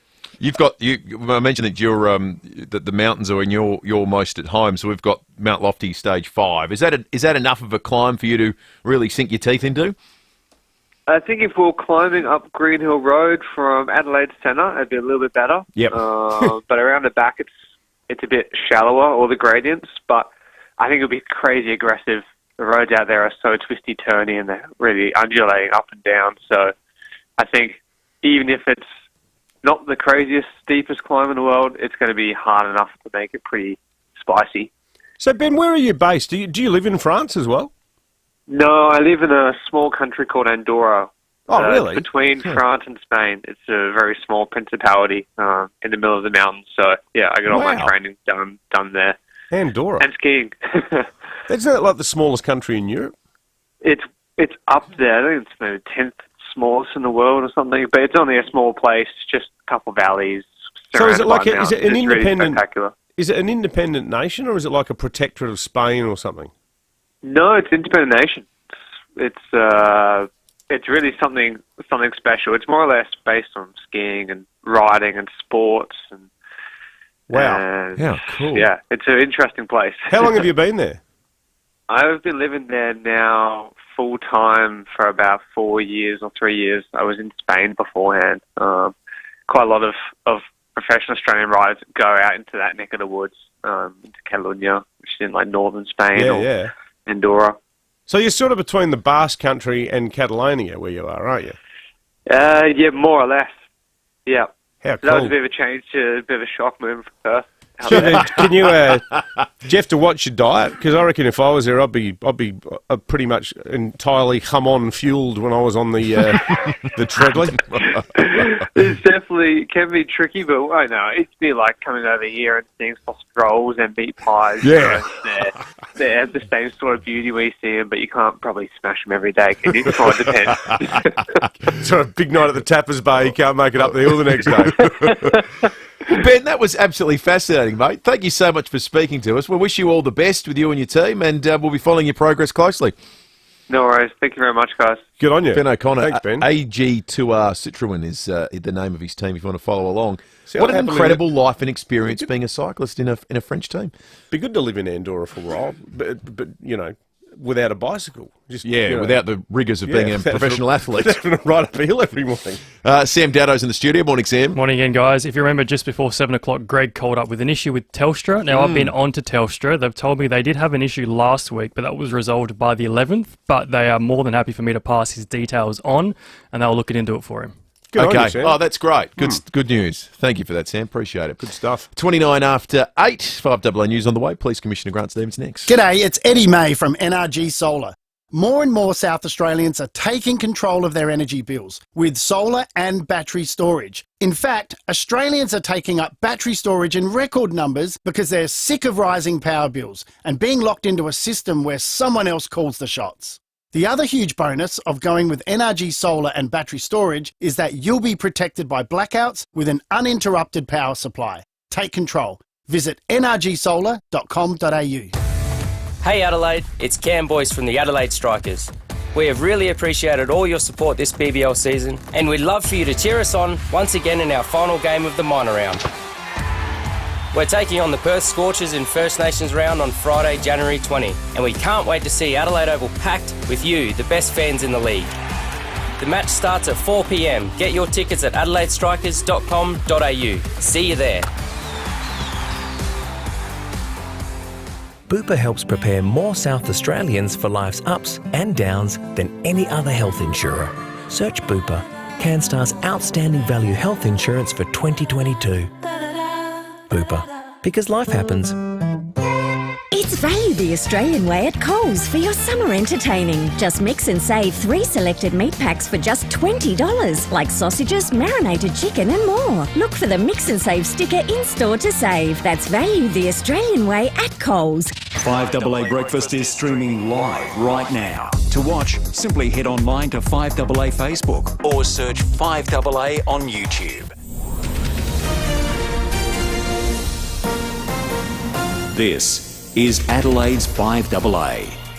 Cloudy and 24 today with the 8:30 news. I'm Mel Usher. Bathroom Works quick and affordable bathroom makeovers. Visit bathroomwerx.com. A man has been charged with attempted murder following a shooting at Royal Park. The 47-year-old male victim was located on Brandwood Street around 7:30 last night. He was taken to hospital with non-life-threatening injuries. A 44-year-old man was arrested at Croydon Park and will front court today. There's been a stabbing at Mount Barker. Senior Constable Kimberly Broad says they were called to Laver Street around 1 a.m. A 40-year-old man was found with a stab wound to his groin, and he was rushed to the Royal Adelaide Hospital in a critical condition. His injuries are now considered serious but not life-threatening. It's not believed to be a random incident. A late-night evacuation for residents in Morphett Vale. Nicole Ely from the MFS says fire broke out at their Acacia Road property around 11:30. Firefighters saved 60% of the home, with damage estimated at $150,000. The fire is believed to have been accidental and linked to an evaporative cooler on the roof. A motorcyclist tried to do a runner after a crash at Elizabeth North overnight, climbing onto the roof of a nearby house and then falling more than 2 metres to the ground. The 27-year-old Lyndock man was taken to hospital with non-life-threatening injuries. It's alleged the disqualified rider crashed on Woodford Road just before 3 a.m. before the motorbike caught fire. It was towed from the scene. Australian soldiers will help train Ukrainian recruits before they're sent to defend their homeland. Zach De Silva has the details. Around 70 Australian Defence Force personnel will fly to the UK. There, they'll join a global program training Ukrainian reservists. They'll cover basic infantry tactics, including how to fight and survive in woodland and urban environments. No Australian soldiers will enter Ukraine as part of the program. They'll fly out of Darwin this week. A new hotel has opened south of the city. La Loft is located in the Tonsley Innovation District. It has 88 rooms across 6 stories and is fuelled by green energy. London's police force is reeling after one of their own admitted to being one of the country's worst sex offenders. Brett McLeod has more. David Carrick has admitted to dozens of rape and sexual offences against 12 women over decades. Crimes committed while he was serving in the Metropolitan Police. He told victims there was no point trying to seek help because it would be their word against his. He's due to be sentenced next month. It's been revealed there had been a string of complaints involving Carrick's predatory behaviour towards women, but the force failed to take action. Britain's Home Secretary says an inquiry into allegations against more than 1,000 other officers over the past 10 years means more shocking cases may emerge. Madonna will mark her 40th year in music with a world tour. The announcement was made overnight. She'll perform in the US and Canada, UK and Europe in the latter half of 2023. And Meryl Streep is joining one of the biggest TV shows on streaming. She signed on for the next season of Only Murders in the Building on Disney+. Now turning to 5AA Sport. 10-year warranty and 10-year capped price servicing at Agostino Mitsubishi, Nailsworth and Elizabeth. It's all happening at Melbourne Park, Tom Wren. It certainly is, Mel, and let's begin there. 3 more Aussies have booked their places in the second round of the Australian Open. Alexi Popyrin won a 5-setter while Kimberly Birrell upset Kaya Kanepi. Alex de Minaur also advanced in straight sets with a win over a qualifier from Taipei, and he says it's a smooth start to his campaign. Very happy with the performance. Tricky opponent, and it's never easy starting in your home slam, so did what I needed to do.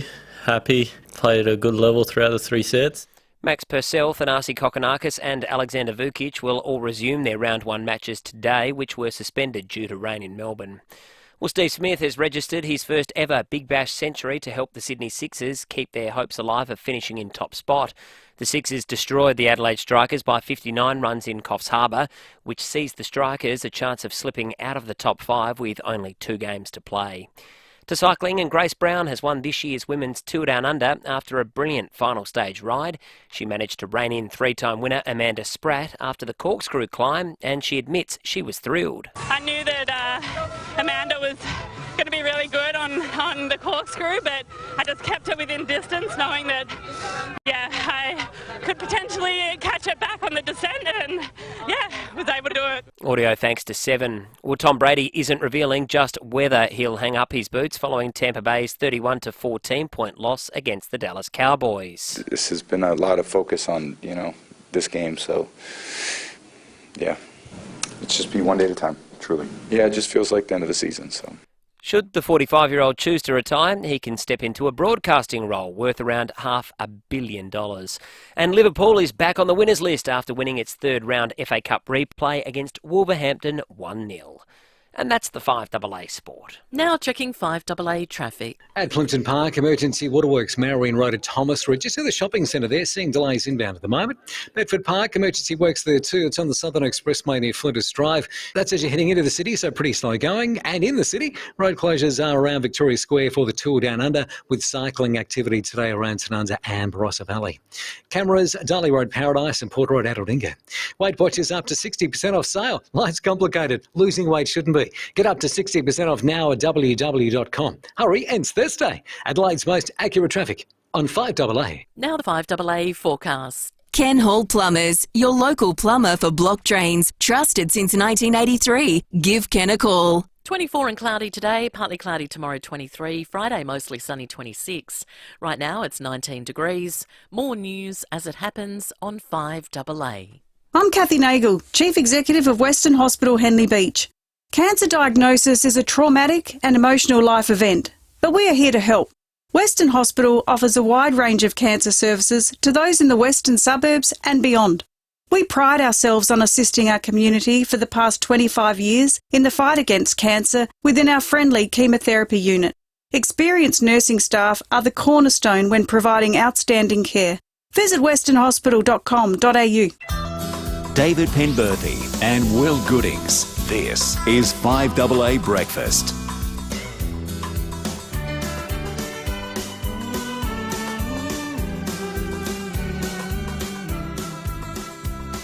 Coming up to 22 minutes to 9 behind closed doors, not too far away. As we resume normal service for 2023, it's our pleasure to have back in the studio with us the Police Commissioner, Grant Stevens. Commissioner, good morning to you. Good morning, and it's good to be back for 2023. Yeah, it's good to see you again, Commissioner. Unlike us, you haven't been lying around on a beach somewhere. You've been flat out. It's been a busy summer, obviously a big challenge with the floods and everything else. Good on you for holding the fort. Well, it's probably not as intense as the emergency management declaration for COVID, but it certainly has been a major focus for police. We've got additional resources up in the Murray River regions, supporting those communities and making sure people do the right thing and stay safe. Based on the briefings you've been getting about the situation, is there a next sort of point of concern? And I guess I asked that question being used to ask you about COVID. What was the next thing? Is there a next thing, or is it largely I'm pretty confident there's not going to be another variant of a Murray flood. But the next thing is, as the water levels recede, we're going to be dealing with all the debris that's in the river. Right. There are some risks. As when the river levels were high, all of that submerged infrastructure like road signs, bollards, barbecue areas were quite deeply underwater, but now as the water comes down, they're close to the surface. So we're just watching that closely to see when we can let people back onto the river in their boats and things like that. So we're heading in the right direction, but there's a lot of work to be done now with clean-up. There's going to be lots of houses that need to be reconnected to the power supply. Roads are going to have to be examined and potentially repaired. And just getting rid of all that rubbish that's come into the river system from all that sort of flooding out into the floodplains, which then pulls back into the river. So, there's a lot more to be done, but I think we're getting past that point of concern that we're going to see more and more houses or properties inundated. In terms of the human toll, there was the tragic drowning, but beyond that, like it feels like everyone's sort of. And this is in no way suggesting that the poor chap who died was doing anything wrong, but it feels like the potential for more significant tragedy was successfully averted. Well, I think the vast majority of people just use their common sense. Like the river is, it's pretty volatile at the moment. If you've had a chance to go and have a look, it's moving really quickly, and there is a lot of submerged debris there that's not normally there. The river is always a place that you've got to exercise caution. It's never going to be 100% safe. So we're just trying to get back to a point where we can remove those restrictions we put in place, let people get back into the water activities safely, but it still will require common sense. And I think whilst we put restrictions in place to stop people going onto the river, the vast majority of people, particularly locals, recognise the risk and were staying off the water.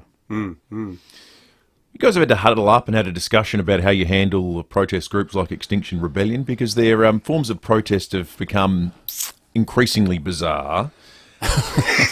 Most notably, the big reveal at the Tour Down Under. Yes, we're having trouble finding witnesses for that because everyone looked away. Well, these groups are desperate for you guys to do something and be heavy-handed and appear to be victims. And everyone has a right to political protest. Absolutely. Is it tricky to deal with? Oh, look, by and large, most protest groups work with police and assist us in coordinating and supporting their right to protest, and we'll do that for whoever it is. But the important thing is that they work with us so that we can minimise the disruption to the rest of the community. Everyone has a right to protest. We support that. We don't stand in the way of them being able to the freedom of expression. But everybody else in the community has a right to be able to have some confidence that they can access the CBD and other events that might be going on. So there's a balance there that has to be struck. I don't want to see anybody, for any reason, disrupting a major event for South Australia that the state has come to rely on in terms of attracting people to enjoy what we have to offer. So we won't take a heavy-handed approach with protesters, but we won't tolerate activities that have a detrimental impact on too many people. The way that was handled, though, it looked like the police weren't heavy-handed. You let them make their point. And yeah, I think 3 women were arrested for indecent behaviour. That's not unusual. They'll be put before the courts, and the courts will decide how serious that breach is. With these protest groups, do they tell you in advance what they've got in mind? Do they say, yeah, look, we're going to be doing this? A lot do, and I think a really good example is the Black Lives Matter protest back in the early days of COVID, when we had massive restrictions in place, and I made the decision to permit that. Which was a controversial decision. It was, but I'm on reflection, I think I made the right call. We didn't have any violent protest activity in South Australia. The people participating did as much as they could to honour the COVID restrictions, and they followed the police instructions, and we let them protest. And you knocked their second one on the head, though, didn't you? When they wanted to have a second protest, you said, no, look, you've made your point. Exactly right. And a couple of people turned up, but it was nothing substantial. But most protest groups do notify us, and if they notify us, then we're more than happy to help them coordinate a protest event that doesn't unduly disrupt people. And, I know this is Extinction Rebellion, and I'm not talking about the Two Down Under, but a few months ago they locked onto the road surface in Victoria Square. That caused massive disruption. And my perspective is about someone who might be waiting for an ambulance, or a person who's on their way to their job interview, or first day at work, or trying to get to an exam, or trying to get to the airport because they've got a connecting flight for an overseas trip.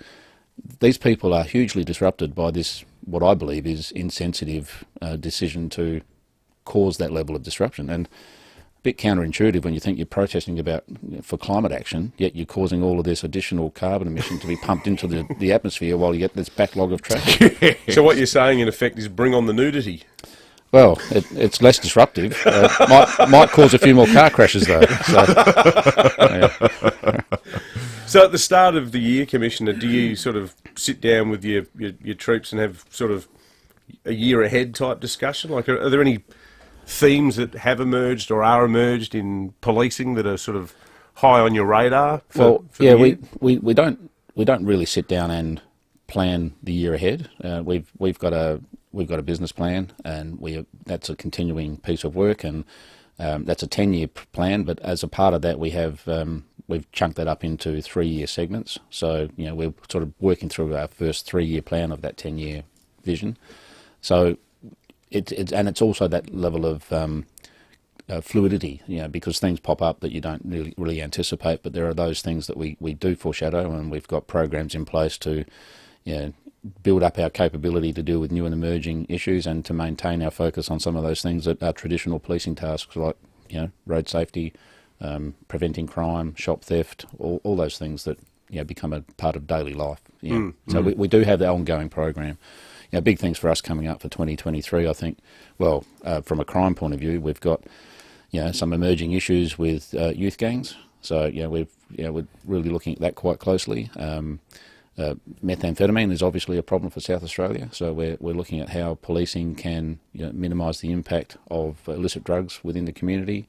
Cybercrime is another big one for us, and we're looking at working as closely as we can with our partners in other jurisdictions to make sure we're doing as much as we can to prevent people from becoming victims of cybercrime, but also responding to it as well. There are a couple of the big ticket items. And I don't know how to categorise this, but is there any specific concern about groups that seem to have spun off into their own orbit and descended into the world of conspiracy theory? Most notably, we saw that awful situation in Queensland over the Christmas period, because quite often they'd end up directing their ire at police and law enforcement, seeing it as an arm of a government or whatever conspiracy they subscribe to.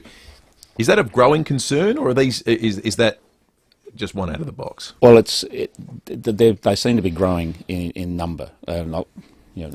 We get inundated with letters from sovereign citizens, claiming that they're not subject to the laws of our state, and demanding responses from me, or they're going to take me on civilly. We get that a lot. They seem to be more and more as time goes on.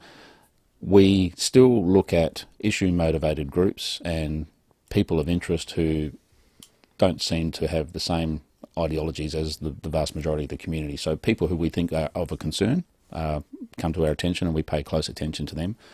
I think what happened in Queensland is a really good example of having to maintain a level of awareness of those people who are most likely to cause harm in the community, and that harm sometimes is directed at police officers because of the fact that we sort of are seen to represent the state.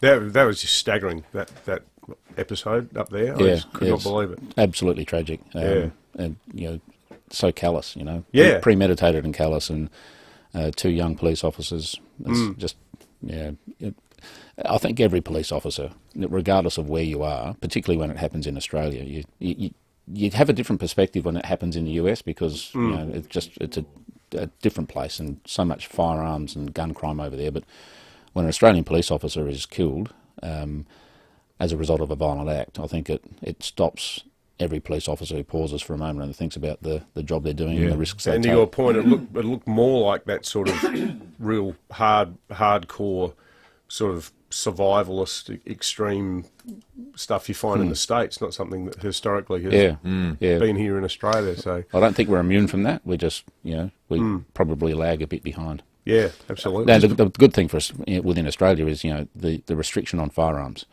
As a result of the firearms buyback implemented by John Howard, that's made South Australia or Australia a much safer place when it comes to people being able to access those types of firearms. Absolutely. Commissioner, just before you go, Jim has called in with a question about the River Murray. Morning to you, Jim.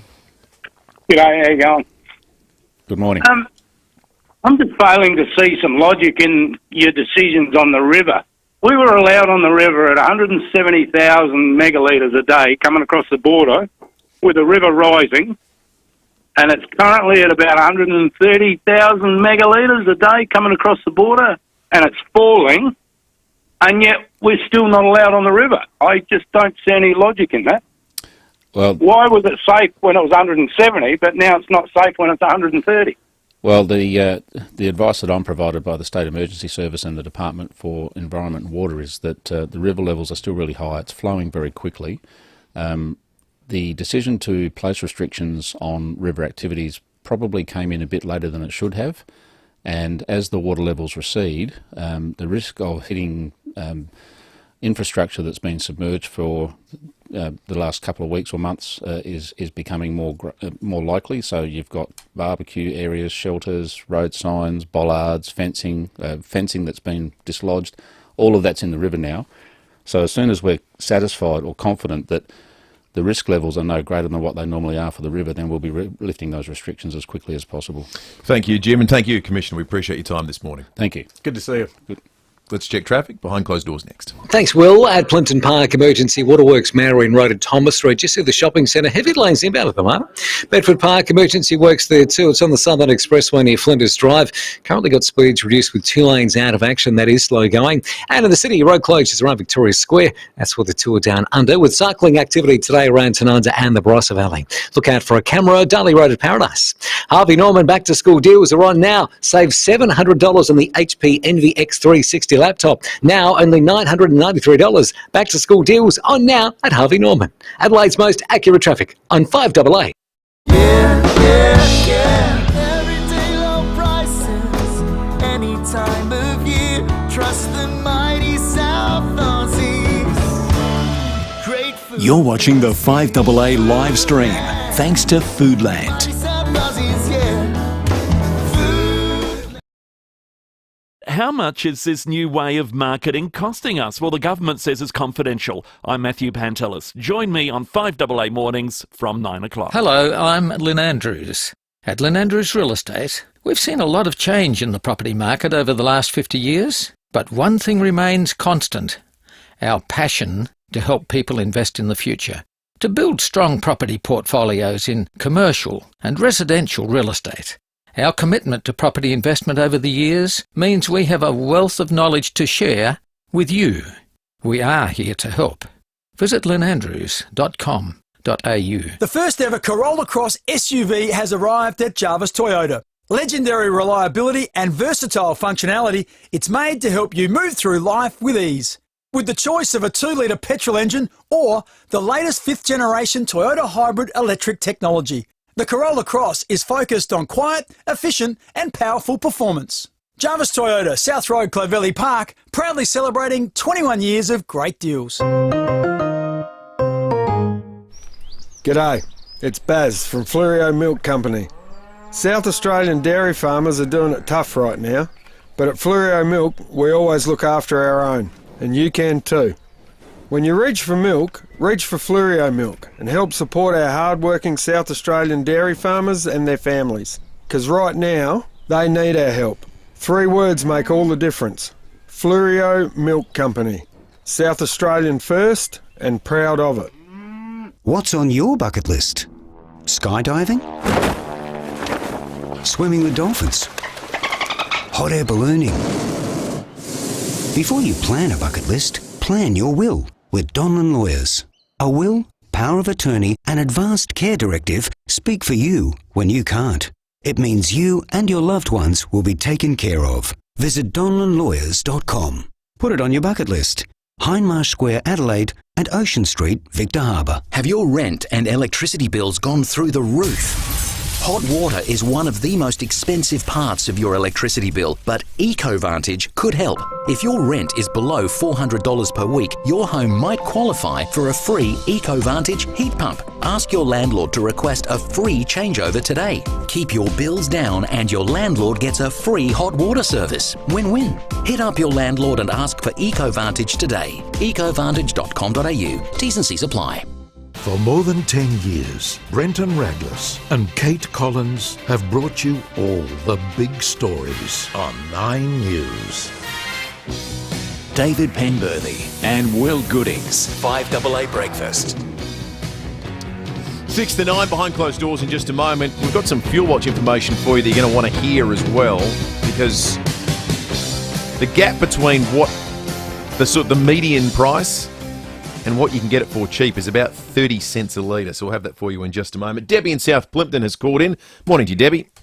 Good morning. Happy New Year and all that jazz, lads. You too, Debbie. Thank you, Debbie. Great to hear your voice again. Thank you. Thank you. Now, I couldn't let this day go by without saying ratings, Will. Bet your bosses are very happy with you. Oh, now, Debbie, I've got a rule about this. I never talk about it. So you've put me in a really awkward position. Well, I just think how nice that a whole new generation of kids are going to grow up with the Goodings on the news. Oh, thank you, Debbie. That's lovely of you to say. I mean, it's only been 1 day, or 2 days. But 2 days. Yeah, I appreciate that. That's very nice of you to call in and say thank you Running so much. out of the gate like a bull in a china shop. Go for it. Thank you, Debbie. Good on you, Debbie. You make me blush. You forced Will to break the habit of a lifetime Thank you. there. We never talk about ratings. We don't. Although we should talk about TV ratings. No. Oh, it's just...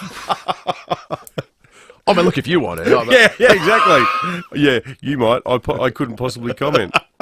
Let's move on. Let's have a look at the fuel situation. Find the cheapest fuel in an instant. Download the free MyRAA app from your app store today. Unleaded jumping up to the mid-$90s. You can still get it under $1.60 though. Here's where: Liberty Crittenden Road at Findon, $1.59.5. Just down the road from the old Italian macelleria. Yes. The United Brighton Road, Summerton Park, $1.59.5. The Liberty Northeast Road, Windsor Gardens, $1.59.5. The cheapest diesel, the Liberty at Main North Road, Blair Athol, $1.89.5. Did you ever go to that butcher shop on Crittenden Road? No. Crittenden Road Meat Mart. I need to go there, it sounds it's like. good.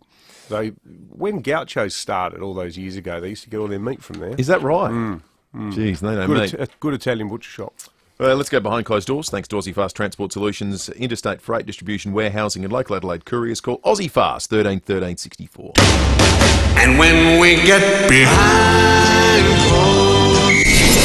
Mike Heelan and Angie McBride, the 5AA Gardening Show. And so Anna joins us from West Richmond. Good morning to you. Tomatoes are great big old ugly looking ones. What do they call those? Old ugly looking ones? Yeah, well, yes, it's a funny name like that. I can't quite think of it though. Everything you need to know for a glorious garden. I'm just trying to think what it's called. I think there's one called Mr. Ugly or something like that, but I'm not really sure what that's called. No, I don't really know. The 5AA Gardening Show. Sylvia joins us. Hello, Sylvia. I've got some big yellow flowers with lovely petals. What are they called, Michael? Well, there's lots of plants with yellow flowers. I'm not really sure. They might be called big yellow flower plants. No, I don't think that's what they're called. Yeah, no, well, I don't really know that. Everything you need to know for a glorious garden. Michael, I'm having a lot of trouble growing tarragon in my garden. What can I do about that? Yeah, a lot of people do have trouble growing tarragon. So what do I need to do? Why not pull them out? Yeah, that might be the best idea. Just get rid of them, then you won't have to ring us. Mike Heelan and Angie McBride. Michael, I'm wondering what is the best way to look after petunias. Hire a gardener. Yeah, that always works. And then if they die, you can blame the gardener. Right. Everything you need to know for a glorious garden. Or failing that, just ring John Lamb at the ABC. He'll know the answer. Oh, have you got his number? Sunday mornings from 7 on 1395 Adelaide's 5AA. It's like a political hit piece. I'll say, wasn't it? Completely unconscionable treatment. I like the hire a gardener suggestion from Angie. I can't grow makes a lot tarragon of in sense. summer either. Well, there you go. If you can't grow it, who can? Well, no. Plenty of things I can't grow that other people could grow. How's your garden going? Yeah, I think there's a garden there. You can now use Rosie as an excuse, mate. Exactly right. Yeah, except too busy with the baby. My neglect of the garden Almond predates Johnson. her by many decades.